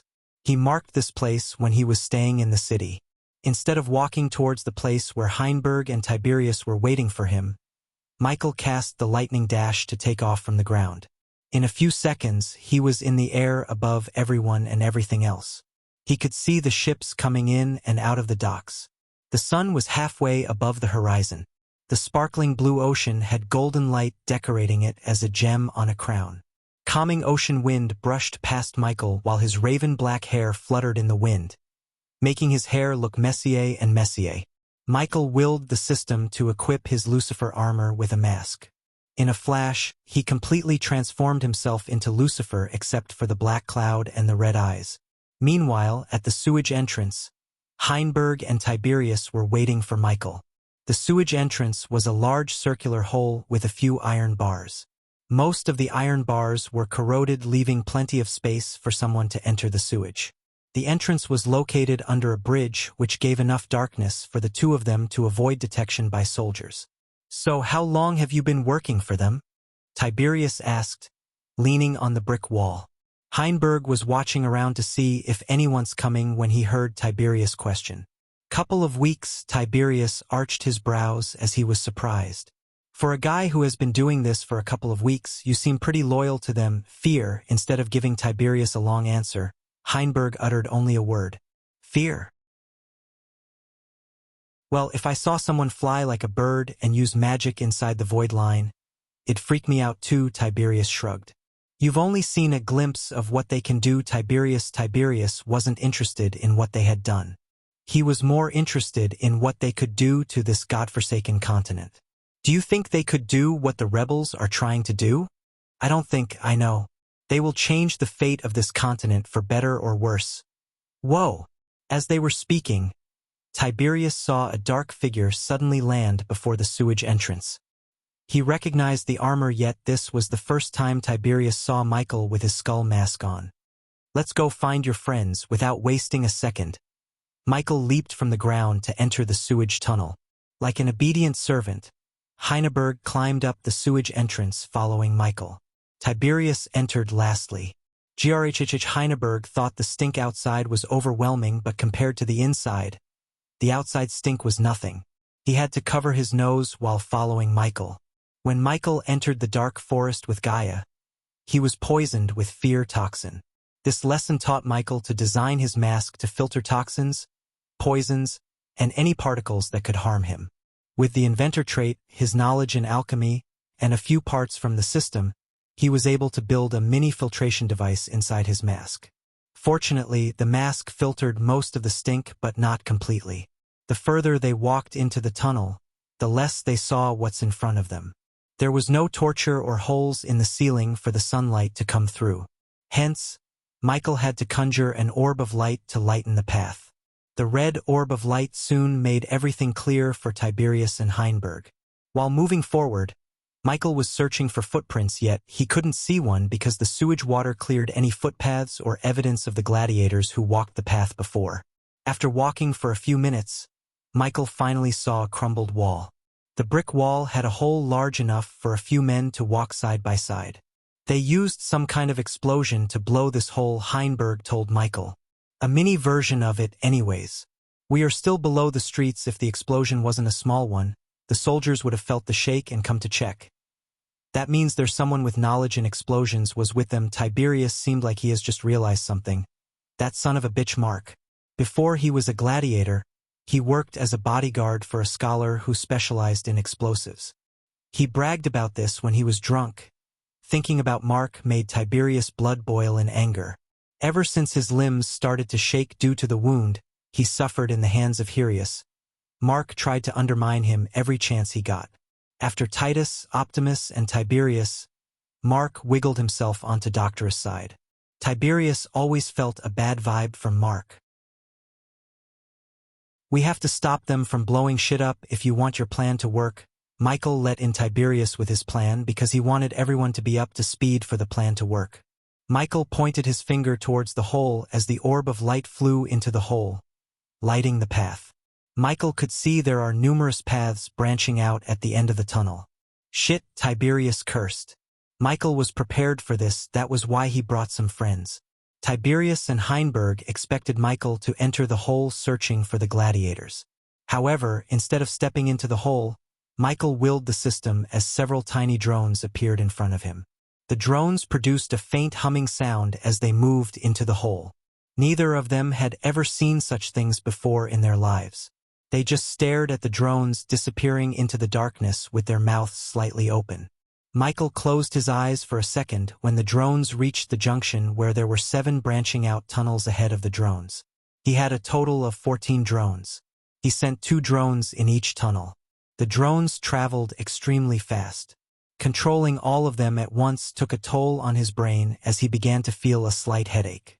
Ignoring the headache, he completely focused on controlling the drones. Each tunnel was long, dark, and inhibited by nothing but rats and spiders. The drones flew cutting through the spiderwebs like a hot knife through butter. Michael abruptly opened his eyes when he saw a dead body through the drone he sent into the 5th tunnel. Follow me. Michael stopped controlling a few drones to free his mind. He then walked into the tunnel towards the 5th tunnel where he found the dead body. Did you find something? After seeing Michael choose this particular tunnel from the 7 tunnels, Tiberius wondered why. Yes, a dead body. Tiberius felt a chill running through his spine. Despite his disagreements with the gladiators, he respected all the gladiators and people who had the guts to rebel against their masters. Furthermore, he knew the gladiators who came here to blow up the arena would be the core group, including Doctorus. He wouldn't call the core group his friends, yet the thought of one of them might be dead created a bad feeling in his gut. After a few minutes of walking, the 3 of them began to vaguely see the dead body in the distance. The orb of light illuminated the body as well as the bloodstains on the wall. Michael looked around for any booby traps left by the killer. They couldn't see the face, but only the stab wound on the back as the face was facing the ground. The dead one was tall. Numerous paths are branching at least 6 feet 5 inches. He had a muscular body with old burn marks on his body. In addition to the scars under the orb of light, Michael could see that the man was black. No. It can't be. Tiberius rushed at the body, splashing sewage water all around him. He immediately knelt beside the body, ignoring the sewage water before turning the body. Doctorus.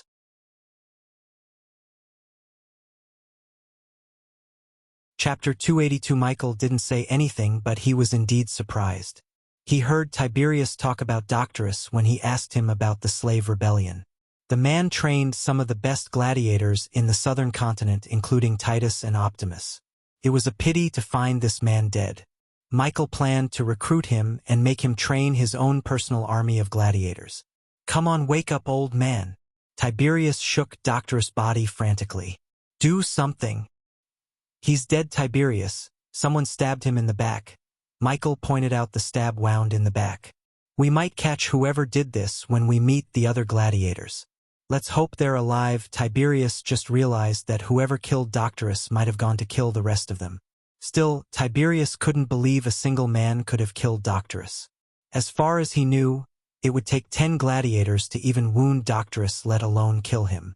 In anger and shock, Tiberius failed to see the simple yet most correct conclusion. The drone hovering above them flew further into the tunnel, searching for the gladiators while Tiberius stood up carrying Doctorus' body in his arms. "I'll not leave him in this stinking hell." "Well, give him a proper burial," Michael said before following the drone's path. Finding Doctorus dead made Michael speed up things. He drove the drone as fast as the drone could fly. It was obvious to Michael that someone among the gladiators was a traitor. Lord Lucifer, as they were walking, Heinberg called Michael. "Speak. Isn't it dangerous for us to walk into a place that's filled with explosives?" Whoever killed him might have booby-trapped it to explode. Tiberius was too drowned in anger and grief to listen to Heinberg. He just walked behind them carrying Doctorus' body. All of his moments with Doctorus flashed across his eyes. He was dead for at least 3 hours. That's plenty of time to set off the explosives if he wanted to. And if I'm right, he won't be there with the gladiators. "Why do you say that?" Tiberius asked. Speaking of the killer brought Tiberius back from his flashbacks. He wanted to rip the throat off of the one who killed Doctorus. Tiberius promised himself and Doctorus that he would avenge him. He was stabbed in the back, which means Doctorus trusted this person to turn his back and drop his guard. The traitor stabbed him in the back, killed him, and it's highly unlikely that he returned to the gladiators. If he had, they would have definitely asked where Doctorus is and come searching for him. Michael abruptly stopped talking when he found the gladiators. They were gathered at a spacious hall where he could see several pillars going into the ceiling. 6 gladiators ahead. Michael fastened his steps. Eventually, after walking for 15 minutes, they saw the tunnel open up to a spacious hall. Several torches were lit around the hall to reveal the long pillars as well as a few sacks. "Someone's coming." Who else would be coming other than Doctorus? What was he doing out there? Give the man a break. This is our last day. What's that sound? The gladiators began to murmur, hearing the footsteps. Despite the drone flying above them and it's very silent, the gladiators still heard the faint humming sound it produced. Only because the drone was flying from one dark spot to another managed to evade their eyes. "Guys," the gladiators looked closer at the tunnel to see the orb of light. Soon, they became agitated seeing Michael walking out of the darkness. His full armor and the skull freaked them out. Yet they were quick enough to draw their swords out. "Stand down!" Tiberius' shout reverberated the hall. "I heard that voice before. It's Tiberius." The 6 remaining gladiators saw Tiberius walk out of the darkness. For a moment, the gladiators couldn't recognize Tiberius. It was because Tiberius wore a new plate armor with his long hair tied into a ponytail. Michael asked Heinberg to buy ready-made armor from a forge in Krilta for Tiberius. It was a temporary measure until he returned to Elon, made Jack his blacksmith, and crafted custom-made armor for all of his subordinates. "Tiberius!"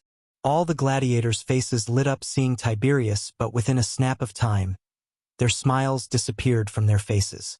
Who did this? Tiberius was not in the mood for a happy reunion.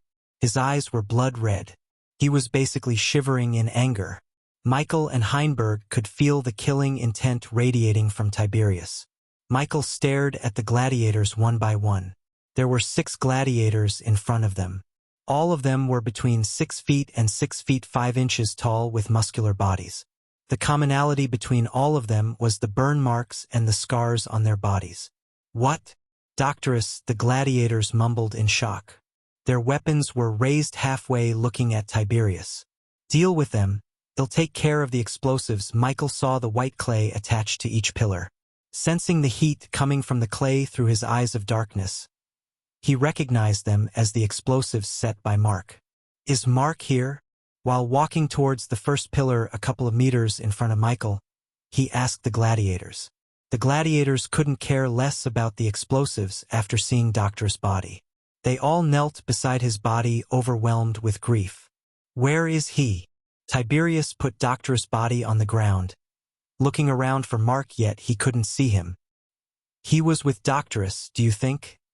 One of the gladiators asked Tiberius. They knew Tiberius well enough to know that Tiberius wouldn't harm his mentor. Hence, they never doubted Tiberius of killing Doctorus, but Mark was another story. Despite Mark's effort to get on to Doctorus' side, replacing Tiberius, most of the gladiators didn't trust him as they trusted Tiberius.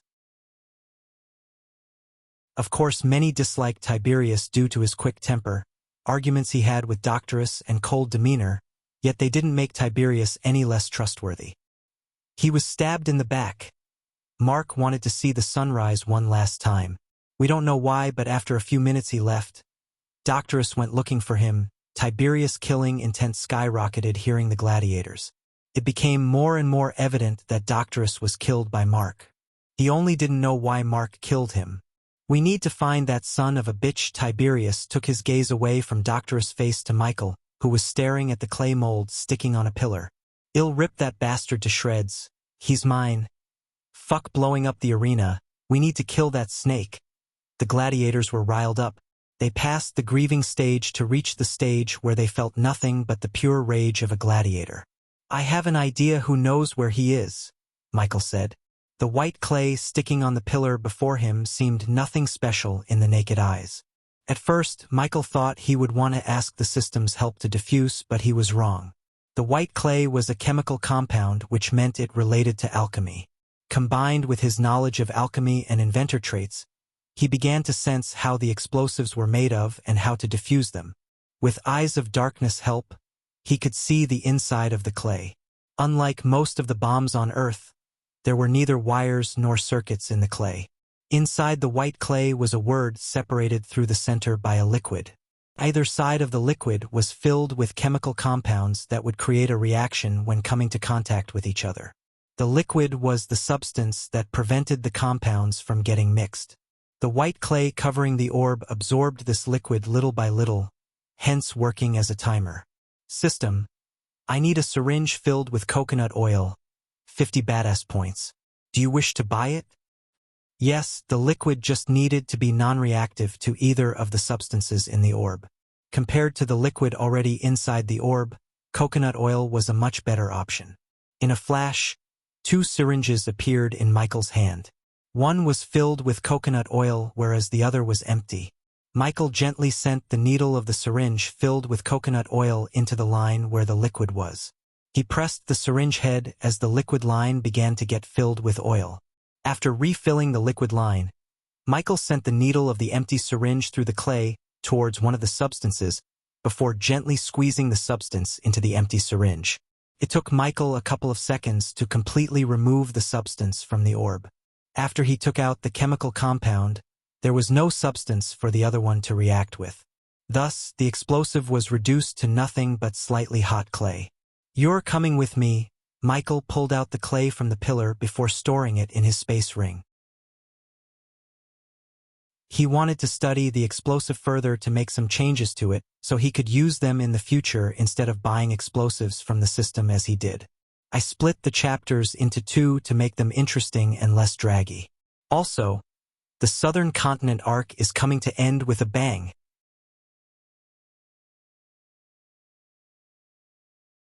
Chapter 283 Morning arrived as a mother's gentle hand, inviting the dreams of the night to enter the day. The sun painted the horizon with golden light. The songs of the early birds sounded better than any music. Could calm anyone's soul. Waking up to the view of the sun rising on the horizon and the calm sea always soothed Caius' mind. Today was different. Today he was looking at hundreds of nobles gathered around him. Instead of hearing the chirping of the early birds, he heard only the cheers of people who were excited to witness the wedding ceremony of Fabia, the only daughter of Senator Viridius.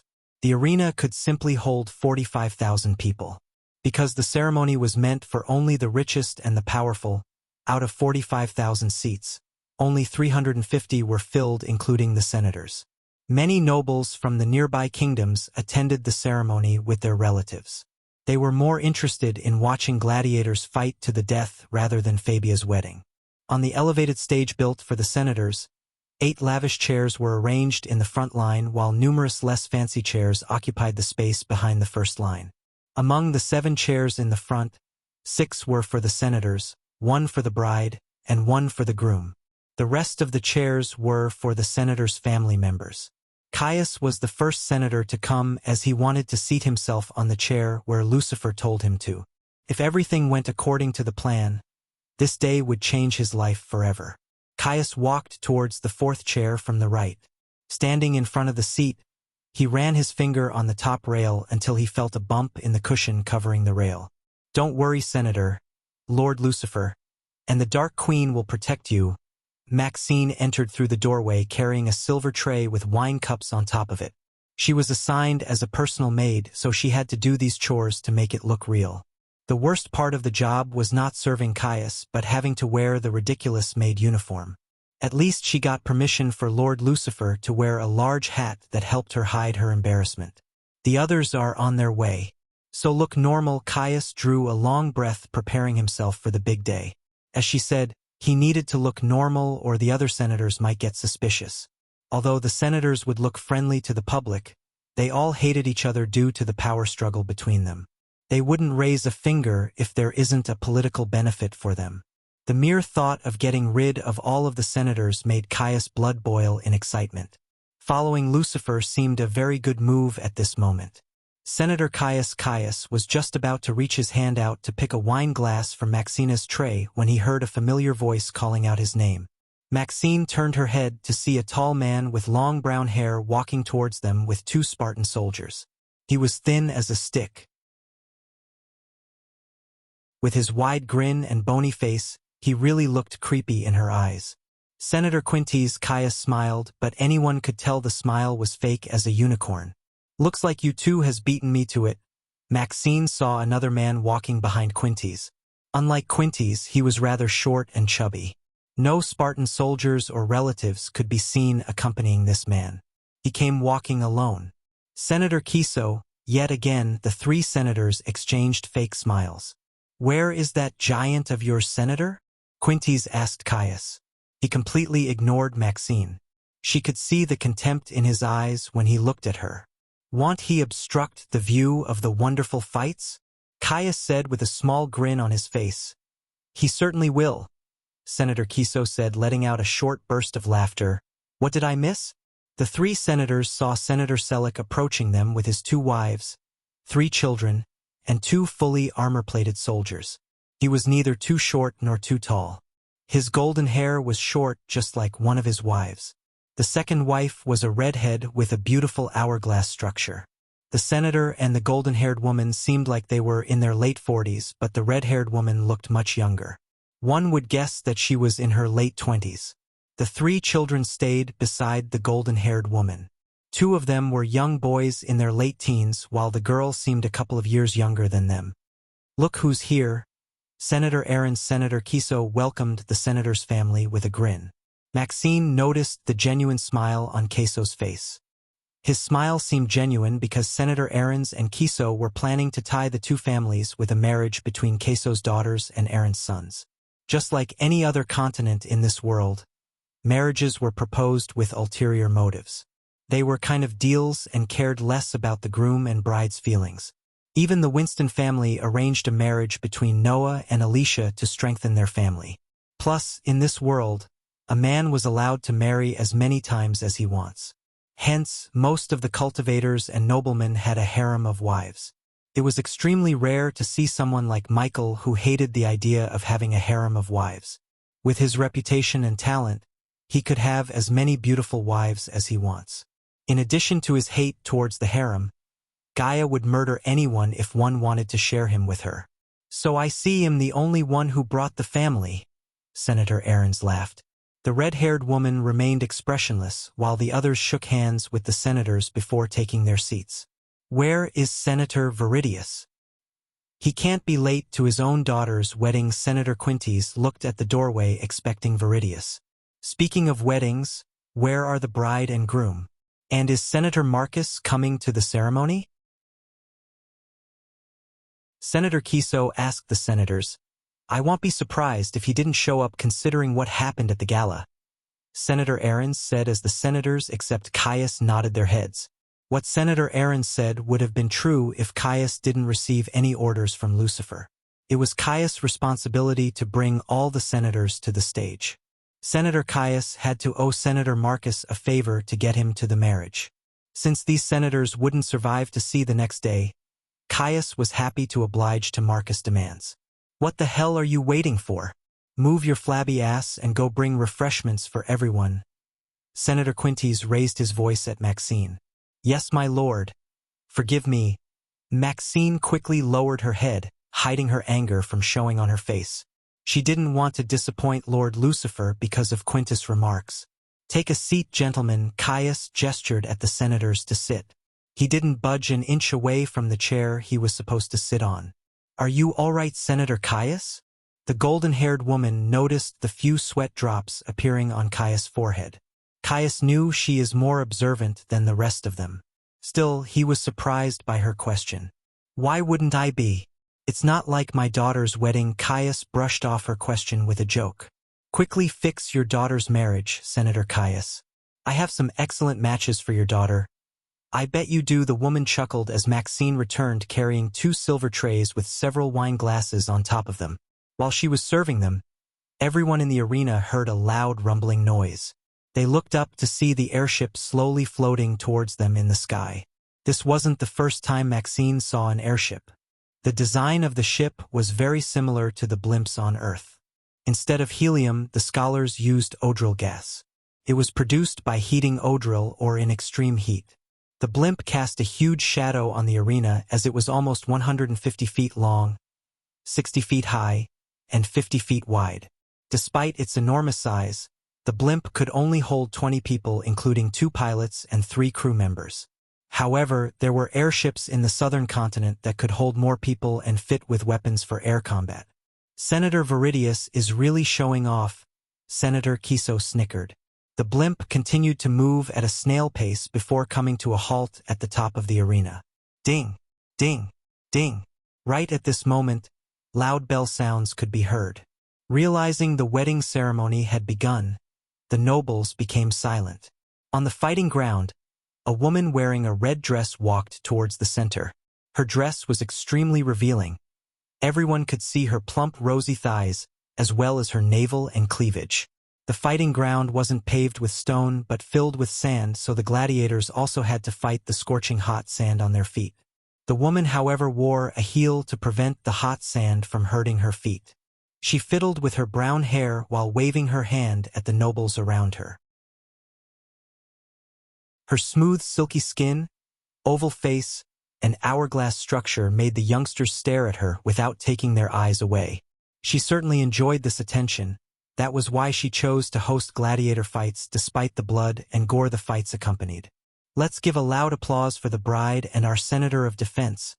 Senator Viridius, the nobles cheered, clapping as loud as they could.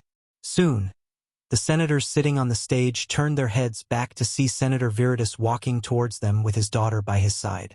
Several Spartan soldiers walked behind them as protection, yet all the senators' focus was on the beautiful bride. Her white dress sparkled with gems and gold dust, making the bride look like an angel. Lord Lucifer, everyone's here behind the Spartan soldiers. Maxine noticed a tan-skinned man with no hair on his head walking towards them. He was the last senator they were looking for, Senator Marcus. With his arrival, the first phase of Lucifer's plan was over successfully. Lord Lucifer, they are all here.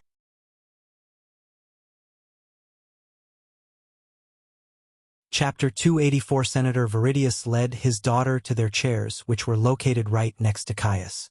In the power hierarchy of senators, Caius stood at the top with his head of Senate position while Viridius stood only next to him with his position of Senator of Defense.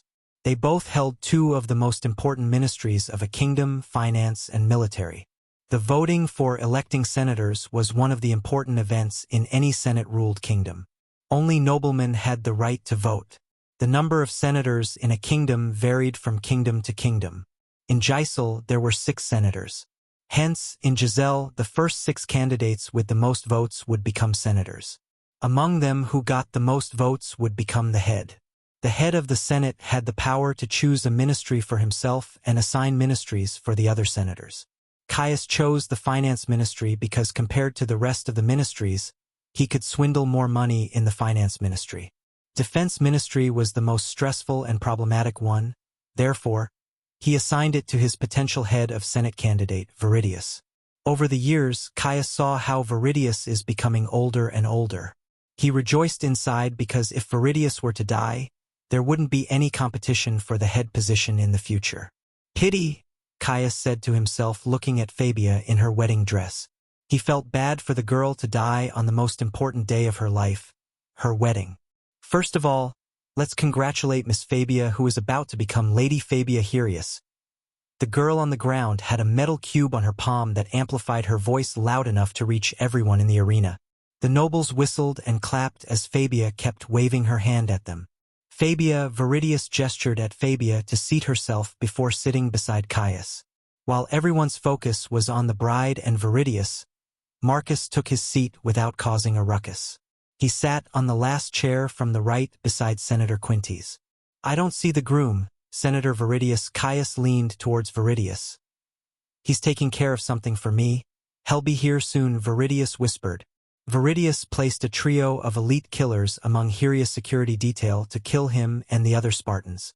Since Herius didn't make it to the wedding or his spies didn't see Herius coming out of the barracks, he thought the trio managed to do their job.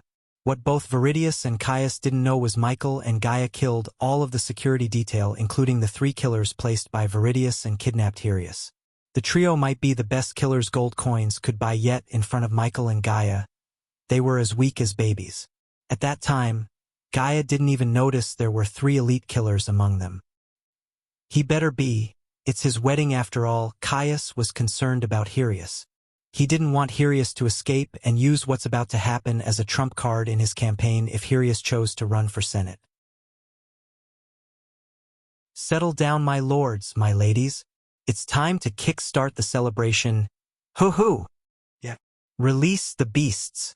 Fight, fight, fight. The nobles began to scream in excitement. Even the noble ladies stood up from their seats. The thrill of seeing gladiators fighting to death made their blood boil. The nobles became addicted to gladiator fights. It was their only entertainment. The nobles' lust for blood made them invest a large sum of their wealth in luduses. Even the small ludus had 20 highly trained gladiators. This was one of the reasons why slavery flourished in the southern continent. The nobles encouraged the Senate to go to war with nearby kingdoms so the loser citizens would become slaves. From these slaves, strong males could be purchased to become gladiators by various luduses.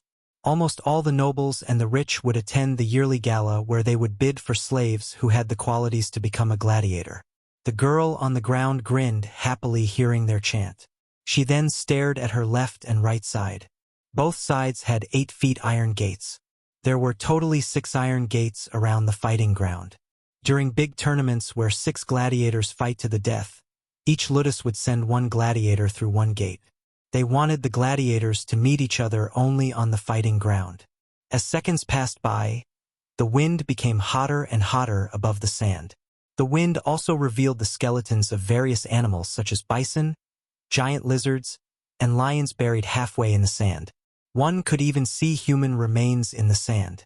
The remains served as ornaments for the fighting ground. Some nobles even paid a hefty sum for the dead bodies of gladiators. They preserved various parts of the body, keeping them on a display. We have 2 proud luduses today with us to light up the ceremony. Give your warm welcome for Ludus Tullus Bantius Fuscus of Utopia and Ludus Drusus Vesuvius Arbutus of Lidora. The moment the girl announced the names, the whole crowd went wild. They were two of the most prominent Luduses in the entire continent. Whoa! Did I hear her right? Ludus Tools and Ludus Drusus. Oh my god, oh my god, oh my god. Please let me see Lion Head. Now I see why the ticket was priced this much. This is gonna be awesome. Are they taking bets? Do you think Ludus Tools will let out the Lion Head to fight today? Let's hope they will. The onlookers began to chit-chat amongst themselves. The girl uttered no words, letting the hype build up before revealing the fighters. Even from where she was standing, she could hear the nobles dying to see Lion Head, one of the most decorated gladiators on the continent. Senator Viridius, you really went all in with the ceremony, huh? Senator Ahrens looked very surprised. Without his control, he had a large grin plastered across his face. To say the least, Senator Ahrens was excited to see the gladiators who belonged to the most prominent Luduses fight to the death for their entertainment. Fabia, the bride, could barely hold her excitement. To her, the gladiators were an excellent specimen for experiments.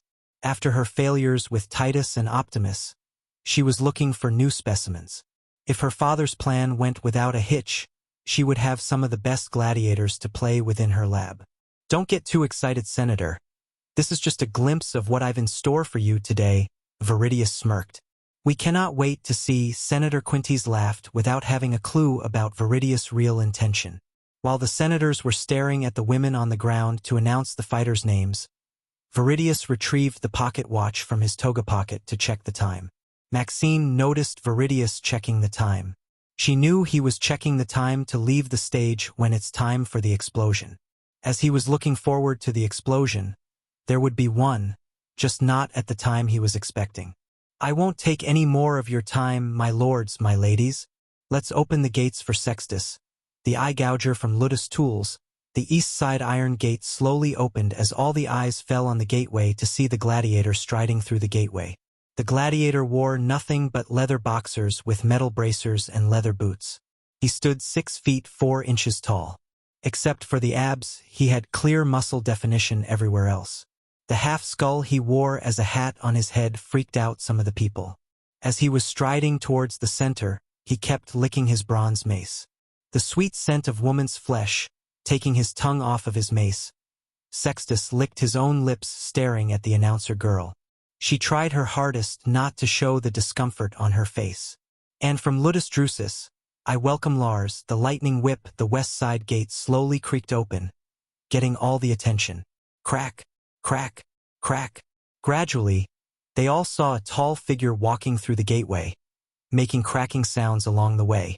Lars was not as muscular as Sextus. He had a lean body. Instead of a sword or any typical weapon made of metal, he had a long barbed whip in his hand. Hence the nickname Lightning Whip. As he was walking towards the center, he kept attacking the ground with his whip. Each time he swung his whip, it produced a high-pitched cracking noise. I thought there'll be more audience, Lars said disappointedly, looking around the nobles. It's good for you, because less crowd means less embarrassment for you when I gouge out those pretty eyes of yours, Sextus taunted Lars.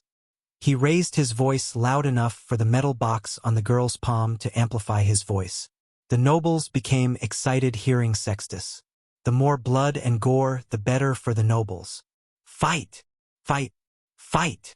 Fight! The nobles began to chant again as the announcer girl took a step back before the two gladiators started to fight. I won't take any more of your time, gentlemen. The battle will begin after the bell sound. It took the girl a couple of minutes to reach the end of the fighting ground. Reaching the end, she opened up the wooden door that revealed stairs to the upper levels, where she could see the fight from an elevated position. The two gladiators didn't dare to start fighting before the bell sound. It was prohibited. In the best-case scenario, they would be starved for a week, and in the worst case, they would receive a minimum of 200 whip attacks, starvation for at least 2 weeks, and battle beasts. For gladiators like them, fighting the beasts with starving stomachs was equal to a death sentence. Therefore, they patiently waited for the bell to ring. Human, are you ready to blow this thing up? At that moment, Gaia was watching the two gladiators from the sky. She wore a white dress to blend in with the clouds in case someone looked at the sky. When you're ready, an evil grin emerged on her face after hearing Michael.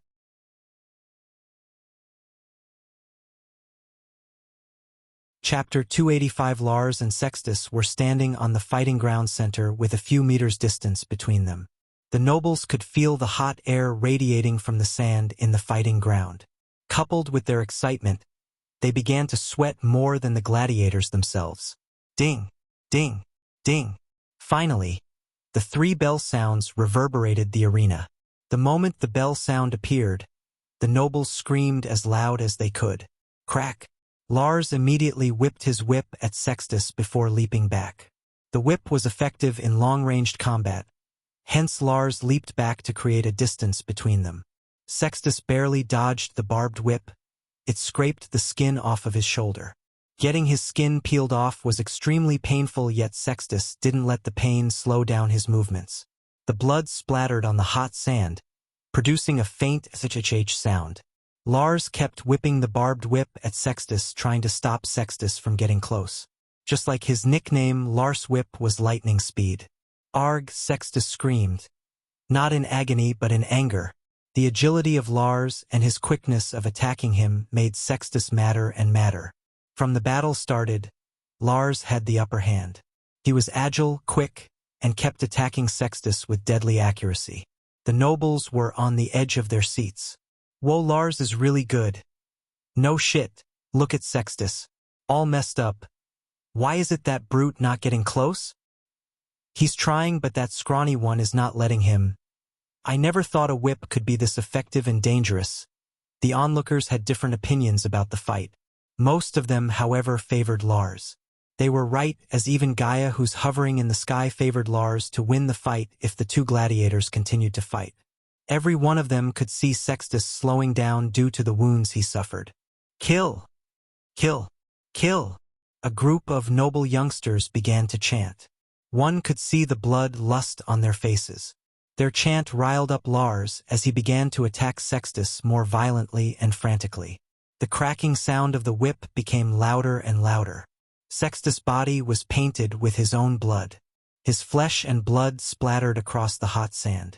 Since he blocked the whip with his hands, they suffered the most. One could even see the vague outline of the bloodied bone in his hand as the barbed whip peeled off the skin from his hands. Arg! Sextus screamed once again, but instead of dodging or blocking the whip, he let the barbed whip wrap around his rib cage. Lars was stunned to see Sextus from his guard. Soon he realized why he did that as Sextus grabbed the barbed whip tightly. The barbs on the whip penetrated Sextus' palm as blood oozed out of his hand. Nonetheless, Sextus didn't let go of the whip. He held on to it as tight as he could. Shit, Lars tried to pull the whip away from Sextus, yet he simply couldn't. Everyone misjudged Sextus' ability to endure pain. Just when they thought Sextus couldn't win against Lars, he used his wit to overcome Lars' agility. Inch by inch, Sextus moved towards Lars while holding onto the whip. He gritted his teeth in pain as his eyes turned bloodshot.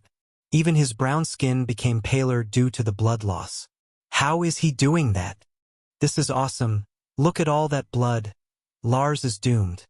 The nobles loved the blood and gore, unlike Gaia or Maxine. Gaia had no love for the human race, yet she hated seeing 2 humans fight to the death for the sake of the nobles' entertainment. In the other continents, cultivators often held competitions like this. However, those cultivators didn't fight for others' entertainment.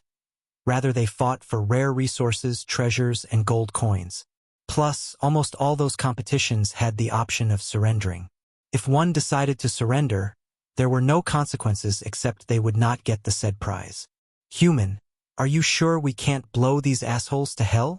Gaia creased her brows in disgust, looking at the nobles. Enough playing around. I'm out and Maxine is ready. Blow them up. She heard Michael's voice in her head. Meanwhile, Sextus had successfully come closer to Lars. He was just a meter away from Lars, who began to slightly shiver in fear. Pretty eyes, despite the pain. Sextus licked his lips with an evil grin on his face. His blood-covered teeth made his grin even eviler. Fuck! Lars cursed, realizing he would die a horrible death if he kept holding onto the whip. Therefore, he tried to let go. "Where are you going?" Sextus quickly grabbed Lars by his neck before Lars could step away from him. "Kill! Kill! Kill!" Yet again nobles began to shout. This time it was Sextus who riled up because of the shout. Sextus let go of the whip before grabbing Lars by his neck using both of his bloodied hands. "Let go!" Lars wiggled frantically to escape Sextus' hold. Soon, Lars felt his feet getting higher and higher from the ground. Lifting Lars by his neck, Sextus quickly moved forward to lick Lars' cheek. He took his time licking Lars' face. Many noblewomen frowned, as it was pretty disgusting to see Sextus licking Lars' face. Nonetheless, many nobles enjoyed this kind of freaky stuff. "Who wants to see some eyes?" Sextus shouted loudly. His voice reverberated the arena. "Kill! Kill! Kill!" This time, almost all the nobles except the senators stood up from their seats in excitement. They threw their hands up, screaming at Sextus. Boom! Just when Sextus was about to gouge Lars' eyes out, the elevated stage where the senators were enjoying the fight exploded, producing an ear-piercing loud booming sound. A small mushroom cloud of fire appeared above the stage where they were sitting. The blast wave was so powerful that it even knocked down Lars and Sextus. The arena shook as pieces of marble stones crumbled down from the arena's walls. To the sound of the explosion came the terrible echo, as if it were the anguished cry of God. Oh my God! Few nobles were quick to react as they began to scream. We. Immediately someone activated the fire alarm that produced loud crying noises. Gladiators, Spartans as well as legionary soldiers came rushing through the gates and doorways to save the senators. In addition to fire that burned with red-hot flames, the dust cloud enveloped the nearby area of the stage. It prevented the nobles from seeing what's happening inside the flames. Inside the bomb site, Caius was lying on the ground sideways. His vision blurred while he could not hear anything but a high-pitched whistling sound. He could vaguely see a few figures lying in front of him. He couldn't make out the identities. In addition to the smoke and flame, he could see pieces of flesh and bones. Feeling the dizziness overcoming his senses, he tried not to close his eyes. Caius felt a sharp pain in his shoulder. He let out a sharp cry. In a few seconds, his brain realized the sensation of a hand on his shoulder. He tried to turn his head, yet the injuries prevented him from doing so. "Take him to the doorway and make sure they find him first." Caius could barely hear the words. "Swallow this." The next second, Caius felt a figure pushing a pill into his mouth. Although his vision was blurred, he could see the face of Maxine. The moment the pill touched his tongue, he felt a cool sensation all over his body. The pain started to become less while his vision slowly cleared up. Gaia stood among the wreckage searching for any survivors except Caius. After she had given the healing pill, Maxine dragged Caius towards the doorway. The two of them made sure the doorway was clear so the Spartans could find Caius quickly. Although the smoke hindered her eyesight, she could see no bodies moving. The explosion was more powerful than she initially expected. There were no intact dead bodies, as she saw several limbs and body chunks lying around. At first, she thought she would feel pity for these people, but after seeing how they enjoyed the gladiator fight, she felt nothing. Save the senators. Move, move, move. While she was looking around for survivors, although it was highly unlikely someone would have survived the blast, she heard people rushing towards the wreckage. Dark Queen, it's done. Maxine came to her side. Despite the bruises and cuts made by the wooden splinters on her face, Maxine grinned. Her face was bright, like she had completed something important. Is there any chance of Viridius to survive the explosion? Gaia heard Michael's voice sound in her head. She looked around before locking her gaze on a charcoal body that had no legs attached. Nope, shame. Now get out of there before anyone sees you too. Wait for me in the Reaper. With a final look around the wreckage, Gaia put her hand on Maxine's shoulder. Using the smoke as a cover, she took off from the ground in lightning fast before disappearing into the clouds.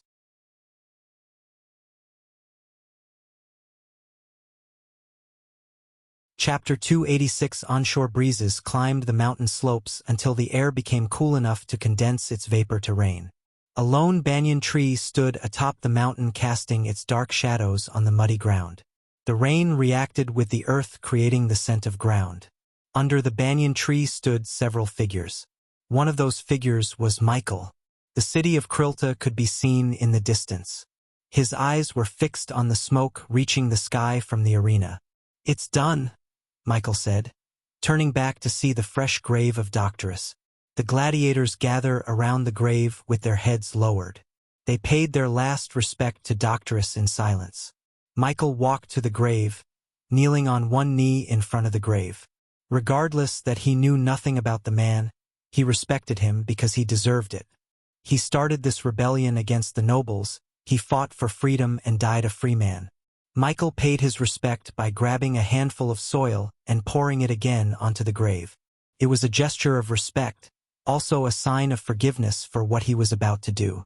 The gladiators, including Tiberius, stared at him as Michael stood up.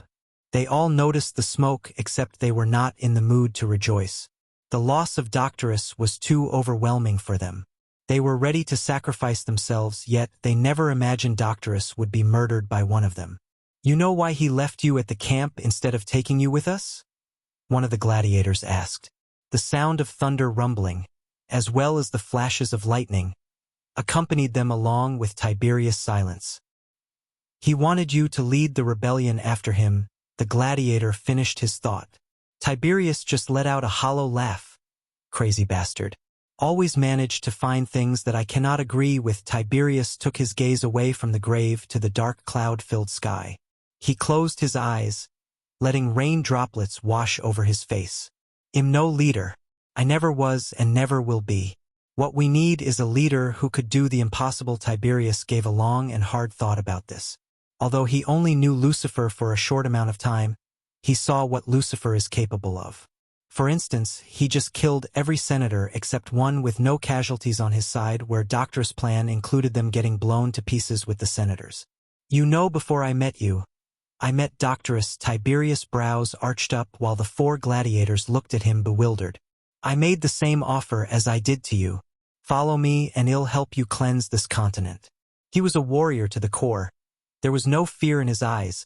The gladiators couldn't help smiling. He said, looking into my eyes, "He would rather die a free man than become a slave once again."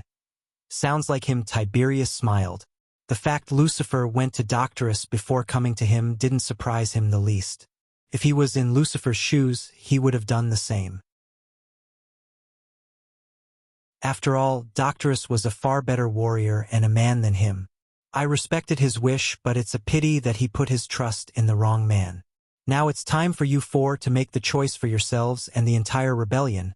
Before they could give it a thought, Michael activated the runic teleportation to teleport back to his ship. The sudden flash of light made the gladiators close their eyes.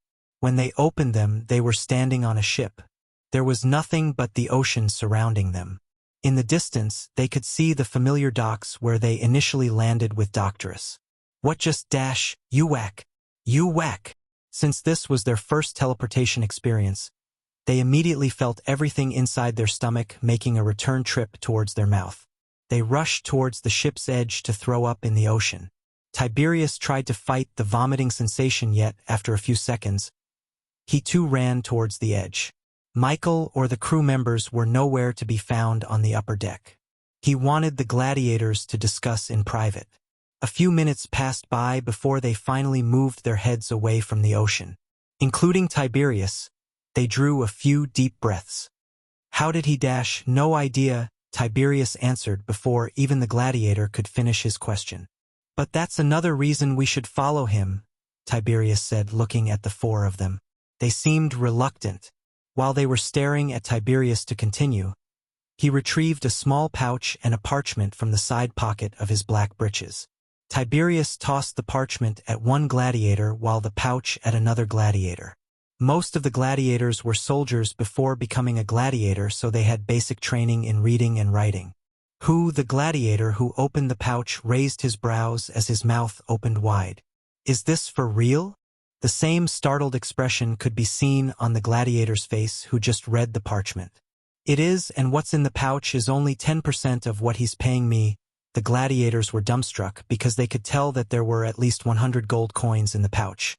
Even a Spartan soldier wouldn't receive 100 gold coins per month, let alone a gladiator. Also, it wasn't 100 gold coins but 1,000 gold coins per month, according to Tiberius. They certainly couldn't believe him. I know it's hard to believe, but this is real.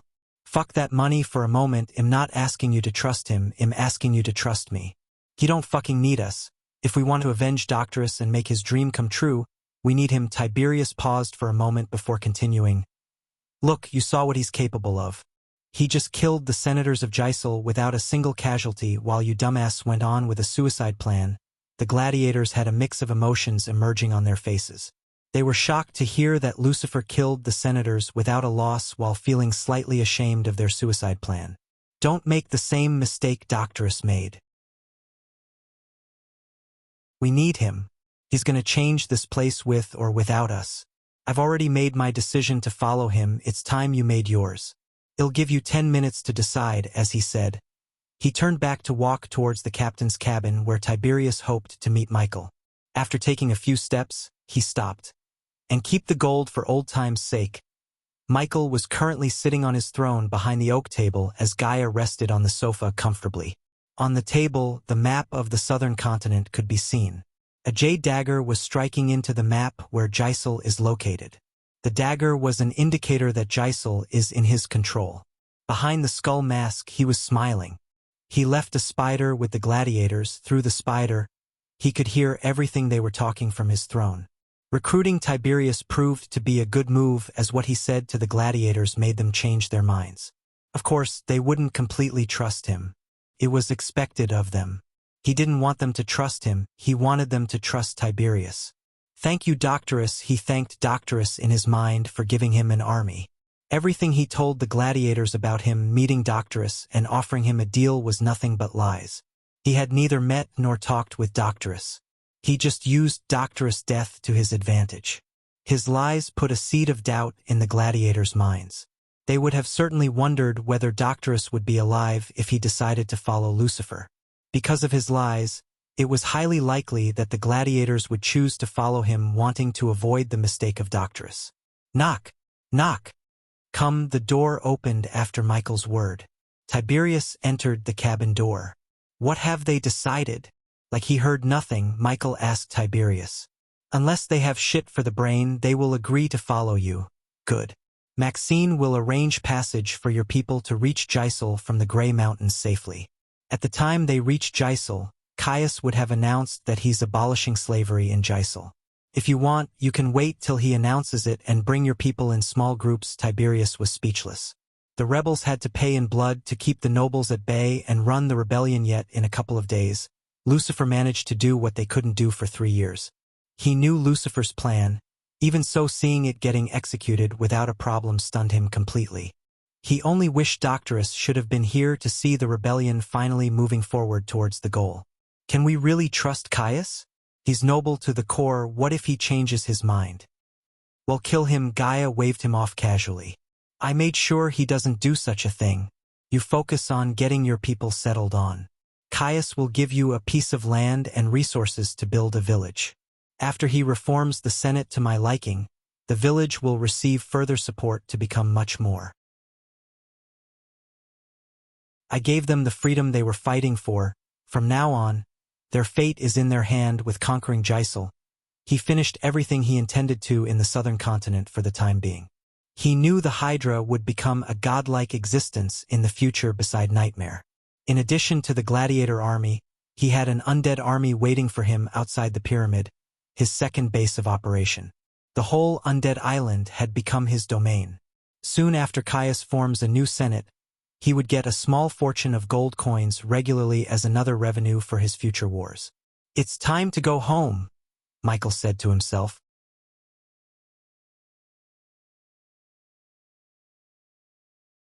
Chapter 287, What Should I Wear? Michael was rummaging through the system store to find new clothes to wear. Currently, he was wearing his Lucifer armor. When he returns to Elon, he knew he should wear new clothes instead of the usual Blade or Neo costume.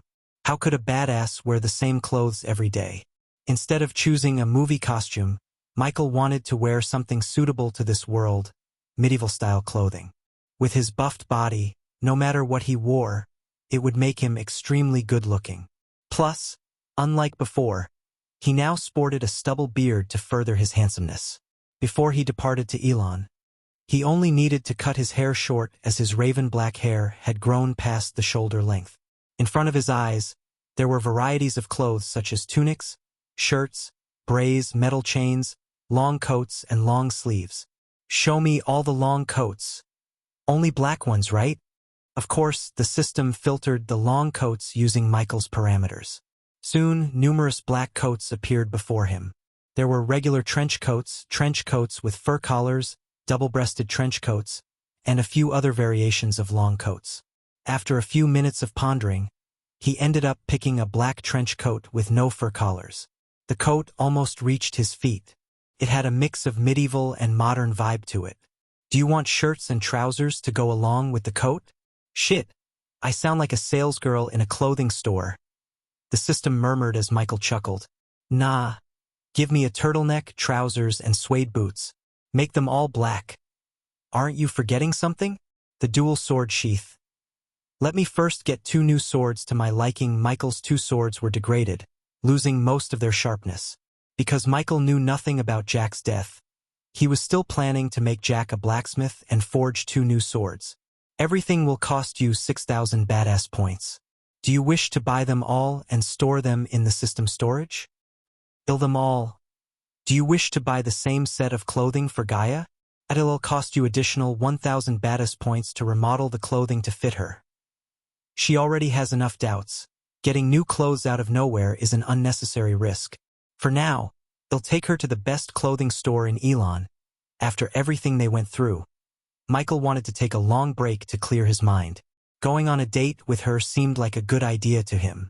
He worried less about the championship tournaments because he was extremely confident in his ability to win the tournament. Although he was at the core formation level 5, the first energy he absorbed from the Hydra egg upgraded his skills to the point his real strength reached level 9 of the core formation stage. To this moment, he was in the dark regarding the kills of Nightmare. It was because he was inside the void line when Nightmare killed all the bandits that he never received experience points.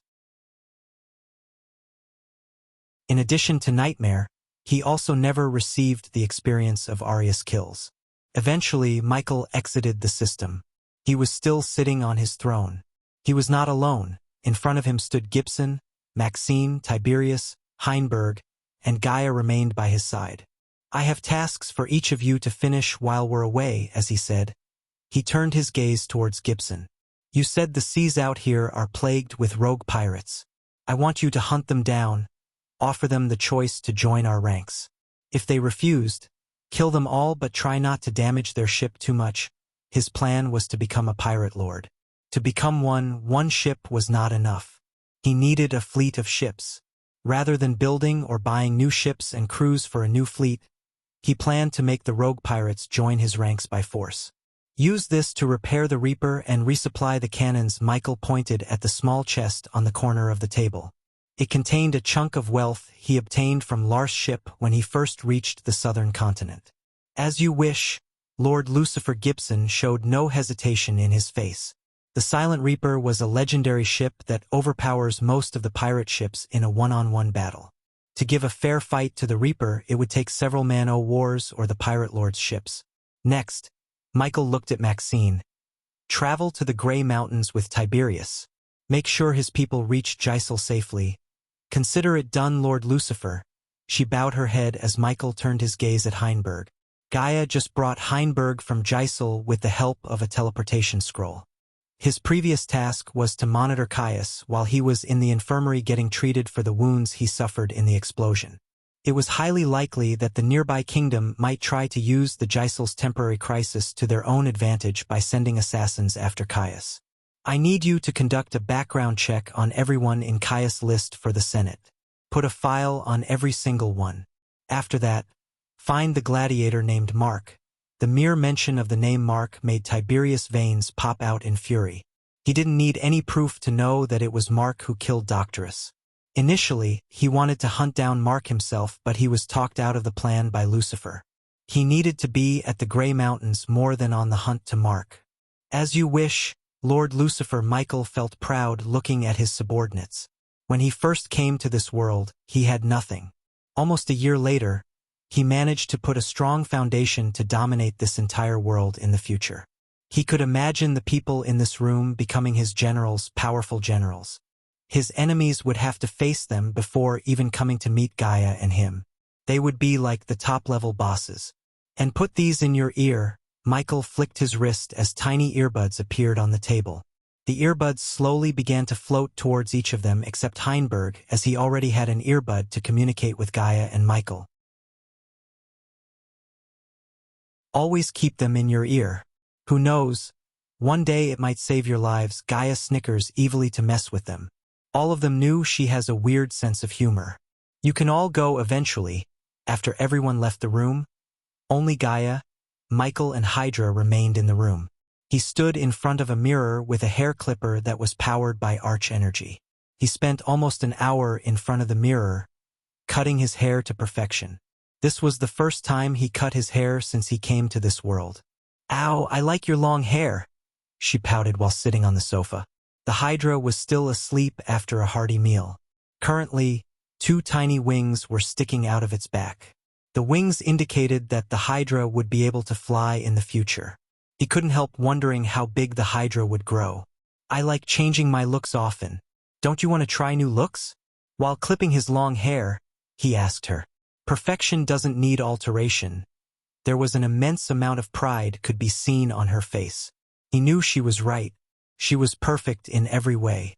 Among all the women he saw, only Layla could match Gaia in terms of beauty. Thinking about Layla, he wondered what she's doing. He wished not to see her again in his life, even though he knew the odds for that are low. "What about your mouth?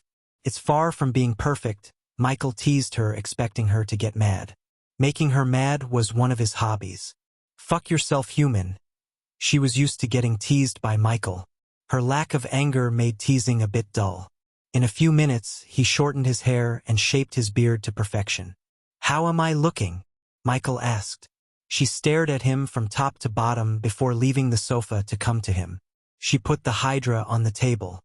To Michael's surprise, she locked her lips with his while running her fingers through Michael's hair. They savored each other's lips for several minutes before parting from each other. "Shall we go home?" she asked, licking her lips with an alluring smile on her face. "Yes, we shall." The both of them yet again put the masks on to hide their faces. After she gently took the Hydra from the table, Michael closed his eyes, willing the system to activate the runic teleportation. The warm feeling of teleportation rays enveloped them. Either of them couldn't wait to return to the sect. After 4 months, Michael could open the restaurant. He hoped the winter had passed. More than everything, Michael wanted to unlock the demon's soul from the stone. Before departing to the southern continent, the system said that the stone needs at least 2 months to stabilize before opening it. It had been 2 months since he came to the southern continent. Hence Michael knew it's time to let out the demon and take another powerful subordinate. After several seconds, Michael opened his eyes to see the familiar dark walls, sofa, and large bed. Finally, he had returned to the abyssal.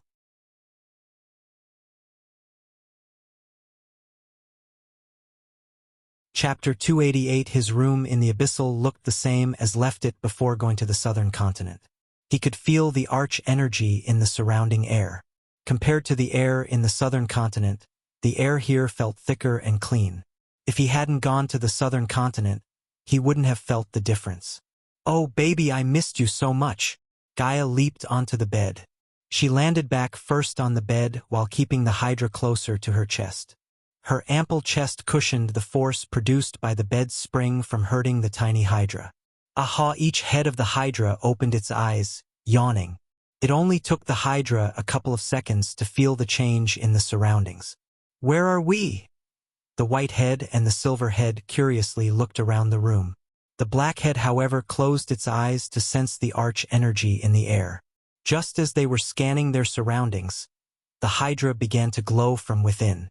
On the left side of the Hydra was white, The middle was silver while the right side was black to match the colors of the three heads. At that moment, all of its body gradually turned golden. The fuck is happening to them? Gaia quickly sat up from the bed when she saw the Hydra glowing. She swooped the Hydra into her hand to feel its body getting warmer and warmer. They are reaching the foundation stage. Michael could see the arch energy fluctuations around the Hydra. The ripple of energy was violent, meaning that the Hydra would soon reach the foundation stage from its current stage. No, they aren't. Gaia frowned because she couldn't see any energy fluctuations around the Hydra. Can't you see the energy fluctuations around them? Michael walked towards the bed. He then sat beside Gaia looking at the Hydra. I see no shit. She looked closer yet saw nothing. Usually one could see the arch energy fluctuations around them. That was how they sensed someone's cultivation level. When the grown Hydra screamed, it messed up the arch energy radiation all over the world. Because of that, one no longer had the ability to sense another's cultivation level. Weird. Come with me. Michael stroked his chin.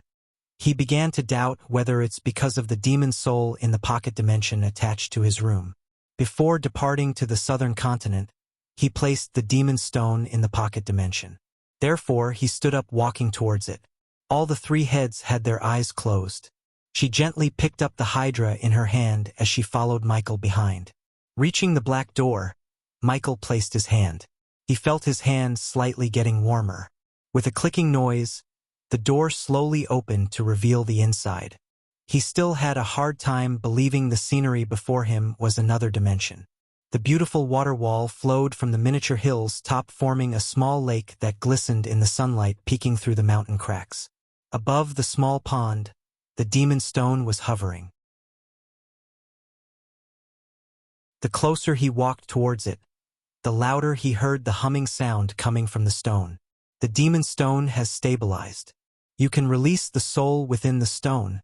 Because of the eyes of darkness, he could see the overwhelming energy around the stone. It wasn't just arch energy. The stone was radiating celestial and first energy. Can you see the energy fluctuations around the stone? No, she shook her head. Thinking why she couldn't see the energy around the stone. He moved closer to the stone. He reached his hand out at the stone standing on the lake's edge.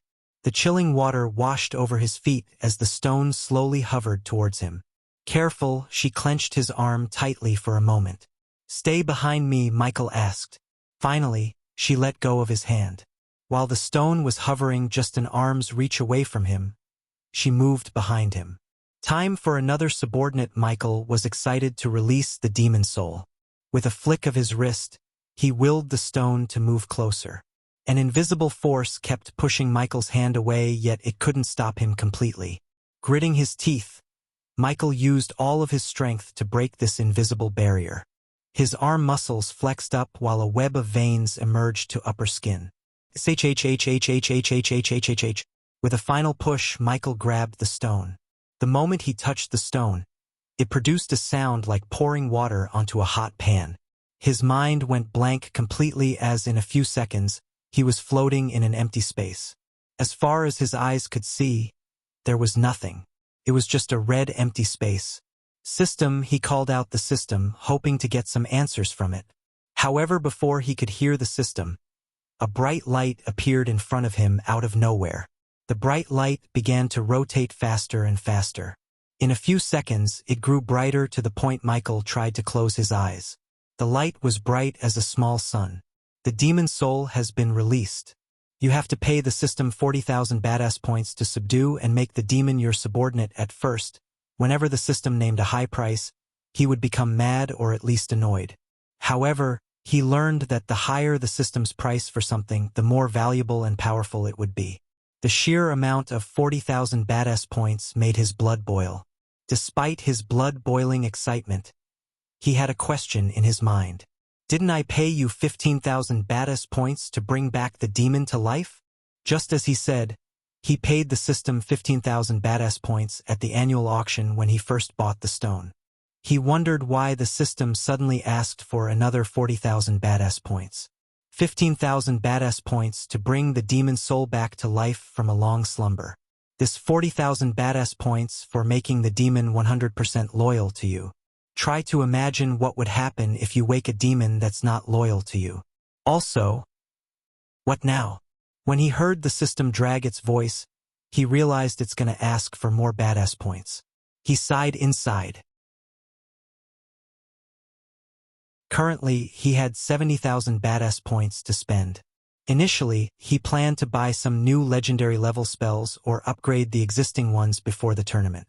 Now it seemed like he just had to go without any new spells. If you throw me another 6,000 points, the system can shape the demon soul to your liking. Of course, the demon will be in its ethereal form. To make the demon take a physical form, you need to either upgrade the system and buy a body for the demon or find a suitable host in this world. Ethereal for Huh. Will it affect the demon's power? Although Michael didn't have any idea about a demon or its powers, he first needed to make sure whether the ethereal form affects the demon in any way before spending 46,000 points. It doesn't affect the demon's power until it reaches the soul refining stage. After the soul refining stage, if you don't give the demon a physical body, its cultivation progress will stop. Also, the demon will be several times powerful when it's in a physical form. Don't tell me the demon will be at the arch-sensing stage after I spend 46,000 points? Explain how the demon levels up. Also, I have another question. Since the Hydra and the demon are extraterrestrial species, why are they using this world's cultivation level and energy native to this world instead of harnessing other more powerful energies? As I recall, you said the arch energy is the least powerful energy in the universe. No, the demon will be at core formation level because the demon has lost its power with time, ending up at core formation level. The answer to your next question is survival. To survive in this world, no matter the origin of the species, they need to adapt to this world. Hence, their souls will use what's abundant in this world, that is arch energy. The higher they go in the cultivation ladder, their souls and bodies could harness more powerful energies. How long the demon soul is in the slumber state? The system level is currently too low to give you an exact time. Just lowball it. At least for 2 million years Michael was stunned beyond words. Even after losing its power gradually for 2 million years, the demon would be woken at the core formation stage. He couldn't even imagine how powerful it was before entering the slumber state. Alright, take the 46,000 points. I have something special in mind for my demon. Just imagine how the demon should look like and the system will take care of the rest. In a blink of an eye, the badass points amount dropped from 70,000 to 24,000. The very next moment, the empty red space faded away as he was standing at the lake's edge. He quickly closed his eyes, imagining how the demon should look like. He already had an image in his mind, a butler. He was imagining a black suit-wearing butler in his late teens or early 30s. Despite the butler's ethereal form, he wanted the butler to look like a male with blue eyes, shoulder-length black hair, not completely but somewhat resembling the butler character in Black Butler.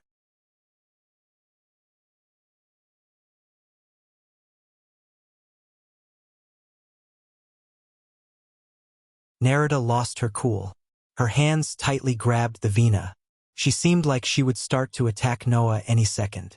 Noah wasn't afraid of them. He was sure that Layla wouldn't let her disciples attack the man who just delivered something extremely rare and valuable to her. Layla raised her hand as Nerida quickly shut her mouth. Is that what you really want? Noah sighed when he heard Layla's question. In truth, Andrews wasn't a warrior but a rune master. Unlike him, Andrews had no combat training or experience.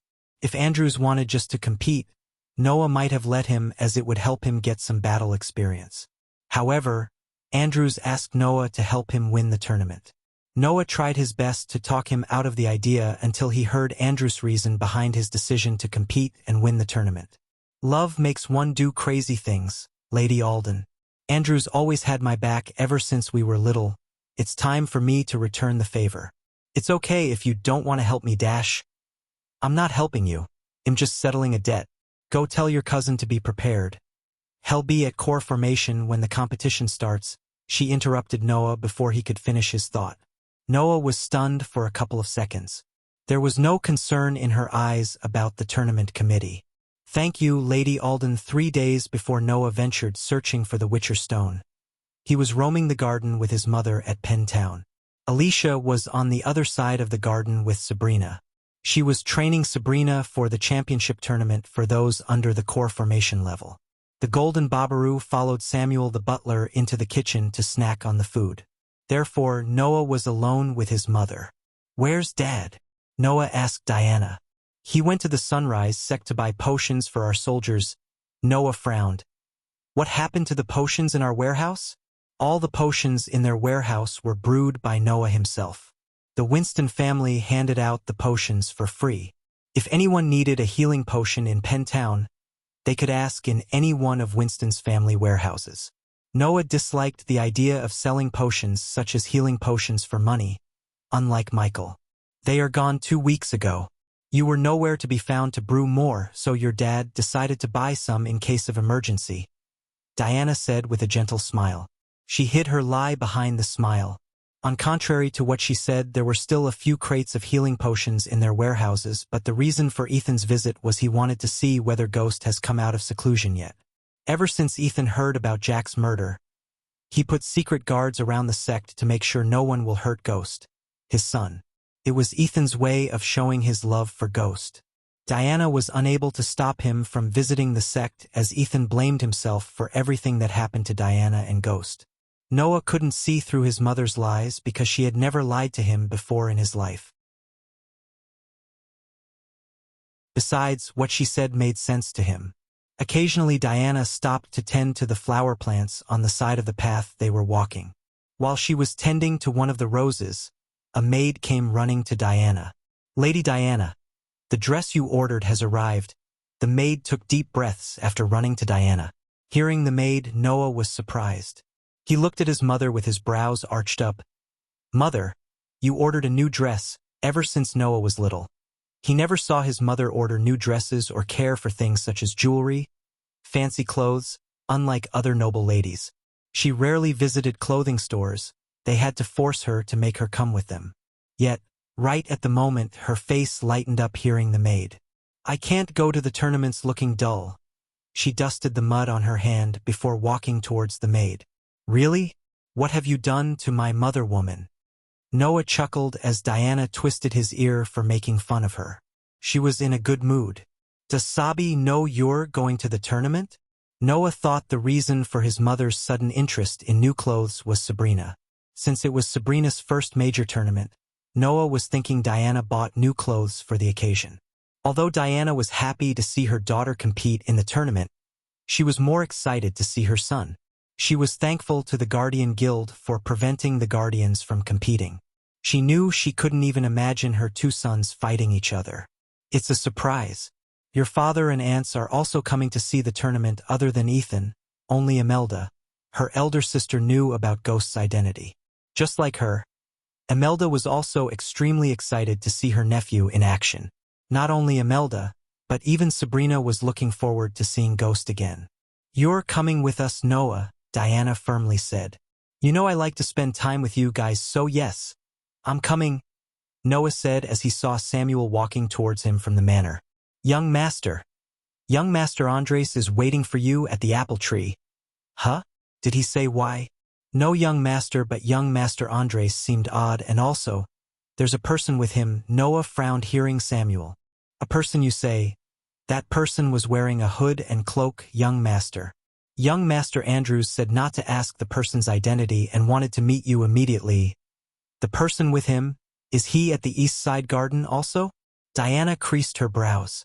Her smile gradually disappeared from her face. "Yes, Lady Alden. Young Master Andrews must have a good reason to bring him there." The tree was in the East Side Garden. No one except the core members of their family was allowed to enter the East Side Garden. Noah couldn't help wondering why Andrews brought a stranger to the garden without telling anyone else. Yet if Andrews was asking for Noah, she knew it must be something important. Therefore, she didn't keep Noah with her as she sent him to meet Andrews. Her instincts told her that Andrews is in some kind of trouble, but she trusted Noah to deal with whatever trouble Andrews was in. After bowing his head towards his mother, Noah made his way to the apple tree.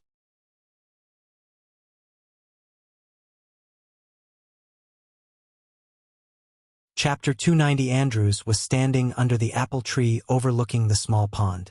The lake was at the garden's center with countless herbs, trees, and flower plants surrounding it. The air was pungent with the fragrance of jasmine. The lake was no natural basin filled with meltwater, but a luxury addition to the garden built by Ethan's grandfather. The lake was filled with colorful fishes such as the Japanese koi carp and goldfish. They were huge and numerous, each about as long as an adult arm. He gazed across the wind-roughed surface to the lily pads in bloom, their white or magenta petals catching the breeze. He inhaled slowly. Peace. His little piece of heaven in the Winston family manner. While an unsettling look in his eyes, he gently grabbed an apple above him. Under the sunrise, the apples glowed rosier than they do in the day's shine. The branches spread out as if so proud of the bounty they brought and sweetness given within each one. It was a party of colors, a perfect marriage of reds and greens, in blushes of baby pinks and dappled hues of chaos and order. It was a beauty that sprung from simple seeds blessed with mud and rain. On normal days, this tree and the scenery around him used to calm his mind. He learned most of his runes sitting under the apple tree. However, at this moment, even the tree or the scenery couldn't even slightly calm his nerves. The hooded person was standing beside him staring at the beautiful glistening lake. The person was about Andrew's shoulder height. Andrews, the hooded person, spoke with a sweet feminine voice. Contrary to what Samuel was thinking, the hooded person was not a he but a she. The girl concealed all her feminine features with the oversized hood and cloak. "What are we gonna do?" the girl asked. Her voice overflowed with worry and concern. Andrews gently patted her hand on his shoulder. He tried to hide his anxiety with a smile. "One thing for sure, you cannot disobey your father. My family has enough problems as it is. We can't add another one to the list. Let's hope Noah can help us," said Andrews. Because there were no guards inside the garden, the girl rested her head on Andrew's shoulder after he spoke. While they were drowned in their own train of thoughts, Noah entered the garden through the archway. They failed to hear his footsteps as they were too concerned about the upcoming championship tournament. A sliver of surprise could be seen in Noah's eyes when he saw the two of them. It was evident that the other person was a she, as they both looked like couples in a park. Noah never thought Andrews had a girlfriend. He couldn't help wondering why Andrews chose not to tell him or anyone in the family. Andrews, hearing Noah's voice, Andrews' body jerked as the girl immediately lifted her head from his shoulder. They turned back to see Noah looking at them with a frown on his face. "Noah," Andrews swallowed a mouthful of saliva. Gradually sweat drops started to form on his forehead, thinking how he's going to ask Noah's help. "Who is that?" Noah asked as the girl lifted her hood to show herself. The moment Noah saw her face, he was stunned. For a few seconds, Noah was speechless. Princess Catherine, the girl in front of him, was the princess of Kingdom Brodia. Noah's stomach churned seeing the princess in their garden with no royal guards around her. The girl had a long face, a small nose and small lips. Her hazel eyes were narrow with thin eyebrows. The golden silky hair was fluttering in the wind. There were no flaws in her beauty. Every inch of her body was perfect, like it was sculpted by the gods themselves. "Guardian Noah," the princess curtsied, showing her respect towards Noah. If this was any other day and different circumstances, Noah would have shown proper etiquette by kissing her hand. "Princess, what are you doing here? Where are the royal guards?" Noah asked, looking around once again. "They are in love." Noah suddenly heard his teacher's voice in his head. The Supreme Guardian chuckled. "Noah, I don't know how to tell you." Andrew's voice trailed off as he couldn't get himself to finish his sentence. He knew just by being here with no royal guards, Catherine has endangered herself. If the king found out that she left the castle with no one knowing to meet her secret lover, not only the princess but also the Winston family would be punished. "We are in love," Catherine bluntly said. Her voice was clear with no hesitation. "Does Aunt know about this, Andrews?" After a few moments of silence, Noah asked. Andrews slowly shook his head as Noah looked at Catherine. "I assume the king also have no idea about any of this," she remained silent. "Thought so," Noah sighed. "Just hear us out, Noah." Andrews knew he had to tell Noah everything before he asked his help. With a long sigh, Noah nodded. He knew he had to hear Andrews out before making up his mind about what to do with the situation. Besides, he wondered why Andrews chose this moment to reveal his love. If Andrews was in love with the princess, he could have asked his father and asked the king of her hand. Instead of doing that, they decided to meet in secret. For another 15 to 20 minutes, both of them explained from where they met first to how they ended up here. Apparently, they had met at the annual Rune Masters gathering, and this was not the princess' first time leaving the castle without her guards. She attended the gathering in disguise. According to both of them, it was love at first sight. Noah wasn't surprised by that because Andrews was a talented runemaster as well as good-looking. It was understandable that the princess fell in love with him. After their initial meeting, they used to meet often without both families noticing. While Andrews was infected with star pox, she went to Azair searching for a cure. Noah was really moved when she said she would have taken her own life if Andrews had died.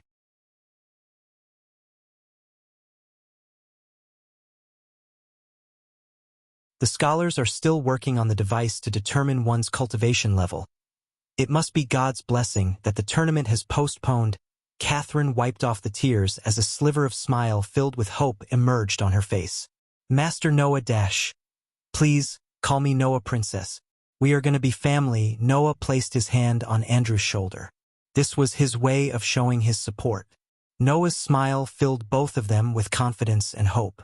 Noah, this might help us. With another flick of her wrist, a parchment appeared in her hand. Noah noticed the symbol of Vina on the mark.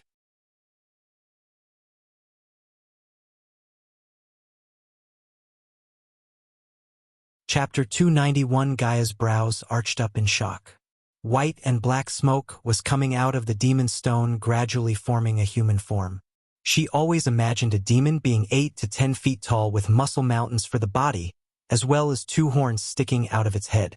However, the figure in front of her seemed human-like. Moreover, the figure looked like a butler wearing a black coat, white shirt, silver vest, and black tie. In her eyes, he was nowhere close to as handsome as Michael, yet she knew if the ethereal form was a human in physical form, he would get many suitors, including princesses. She was positive that it's the human who's responsible for the demon's current appearance.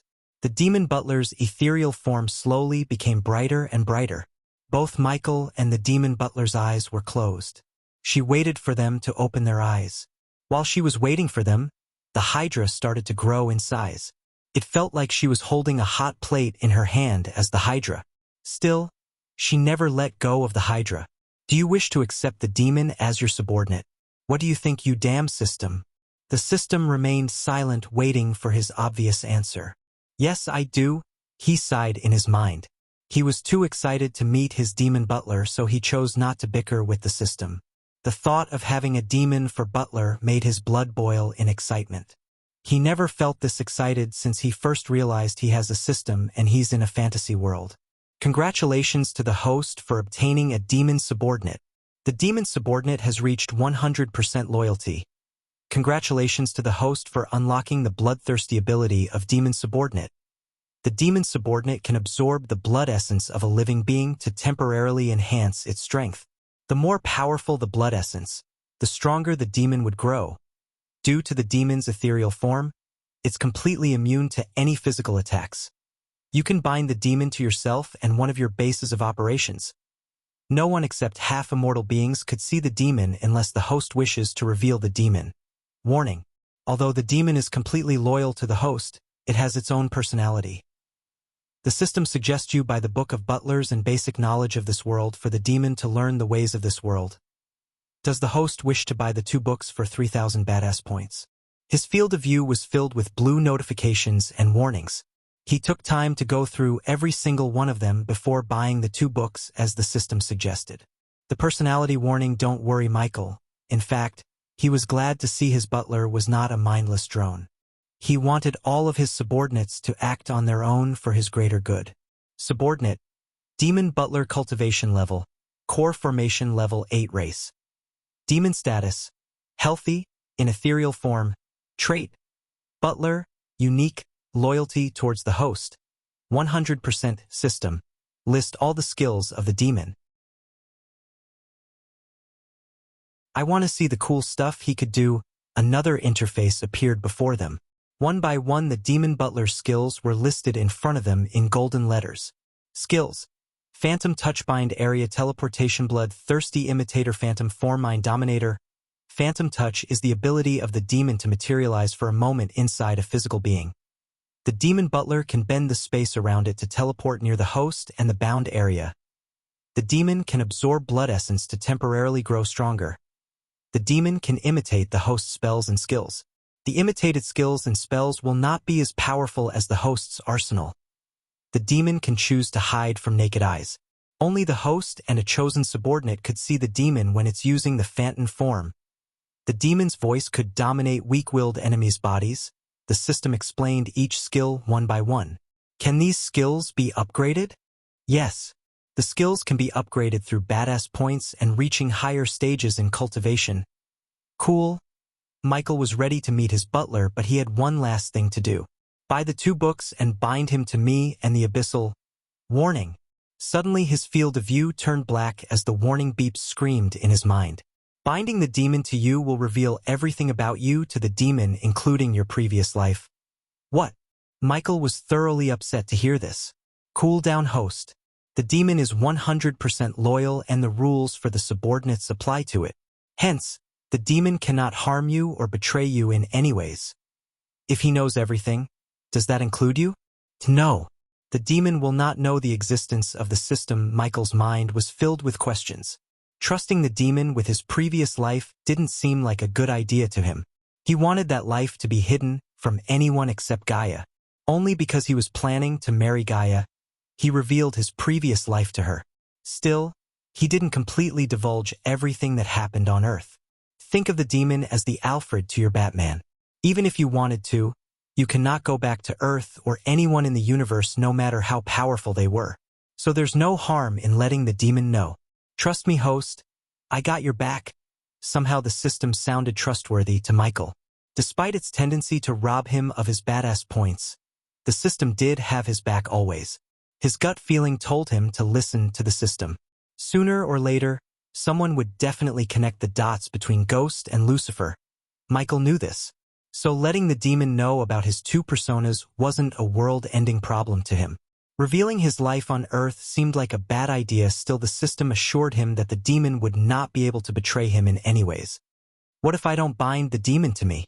Then there's a possibility of losing the demon's loyalty slowly, and if the loyalty level dropped under a certain point, the system will be forced to neutralize the demon.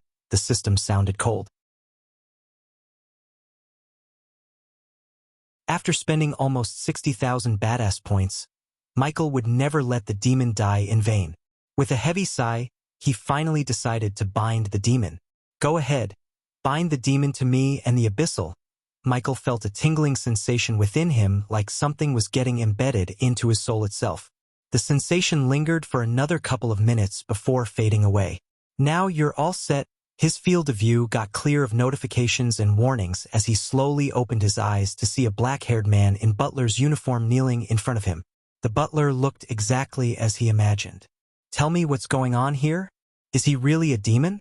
Her eyes sparkled with excitement regardless of her doubts. She was used to the miracles performed by him. In her mind, this was another miracle from him. Oh, I forgot to mention, the demon will have no recollection of its memory before entering into the slumber state. So he's like a newborn child. Take good care of him. The system expected him to get mad. However, Michael just laughed in his mind. That's good. He was glad that the demon has no recollection of its past. This way, the demon would focus on serving Michael rather than trying to finish whatever business it had before entering into the deep slumber. What the? The system sounded surprising. Michael did not continue to argue with him as he was busy admiring his demon butler. He was perfect, neck-length hair that looked shiny and straight, a body type that was neither too bulky with muscles nor thin, blue eyes that filled with loyalty towards Michael, neatly ironed clothes that looked crisp. In simple words, he was a perfect butler. No one in this world would recognize him as a demon in a million years.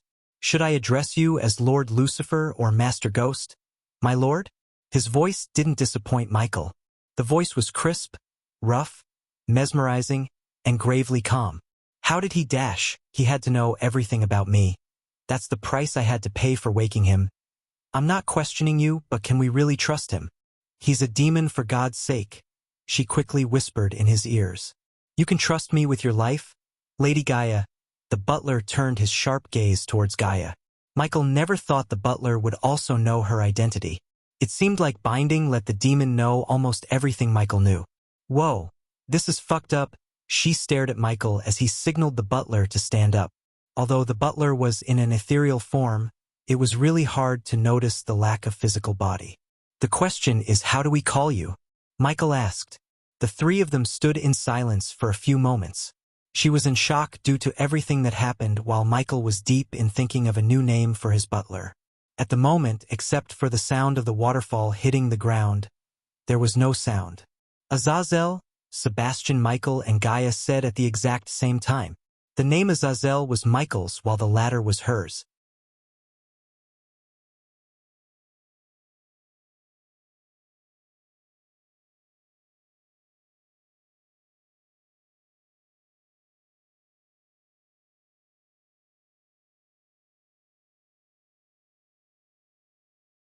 He didn't say whether to poison Matthias' food or cut him with a blade smeared with the poison because he wanted Arya to think for herself. Good. Practice your combat skills using the netherals. Since your body is adapting to the conditions here, you won't turn into an undead if they bite you. But it will hurt like hell. So avoid getting bitten. Gaia gave a piece of advice to Arya.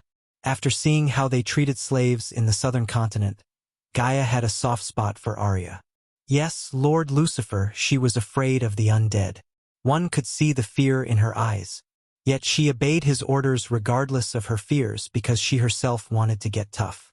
After all, she promised herself that she will never let anyone hurt her family ever again. After giving Arya her next task, Michael left the room. While walking through the corridors towards Delar's room, Gaia turned her gaze at Azazel to see him open and close his mouth like he had something to ask but not sure whether he should. Do you have something to say, Azazel? Gaia asked. I prefer you speak your mind, Azazel. Michael didn't stop or turn back but said while walking. As you wish, Lord Lucifer. I do have something to ask. What do you have in mind? Michael asked. I know you had a good reason to lie to Arya. Can you enlighten me on the why? Michael was surprised to see Azazel noticing his lie. He never thought Azazel could detect his lie without even seeing his face, as he had the mask on his face to cover his micro-expressions. Sometimes, a lie can do more good than the truth. Azazel repeated his words in his mind. Eventually, they reached the doorsteps of Delar. There was no sobbing sound coming from the room but the growling sounds of the netherals. After a few hours, Michael and Gaia reached the abyssal. There were several people surrounding a bed. The house's interior and the furniture had the difference of black and white. The house looked ancient with several holes, long cracks in the walls, and worn-out pantries and wooden racks. However, the sofa, cushions, the tea table in the center of the hall, and the bed looked majestic. The house belonged to none other than Michael and Gaia. It was their sect house. Since Gaia ordered them not to touch anything until she returns from seclusion, the workers didn't renovate the house. No one would enter Ghost's house except Raylene, Little Cindy, and Nightmare. The first two would get inside the house to keep it from getting dust-covered. Nightmare usually rested with Claire as he was not used to sleeping alone. However, at the moment, several people were inside Michael's bedroom itself. Please, Cindy. Just a little. Raylene was sitting on Michael's bed with a tiny bowl of soup in her hand. Cindy was lying on the bed, covering up to her neck with Michael's blanket. The little girl was shivering. Her usual playful child smile was nowhere to be found. I want Big Brother and Sister Elia right now.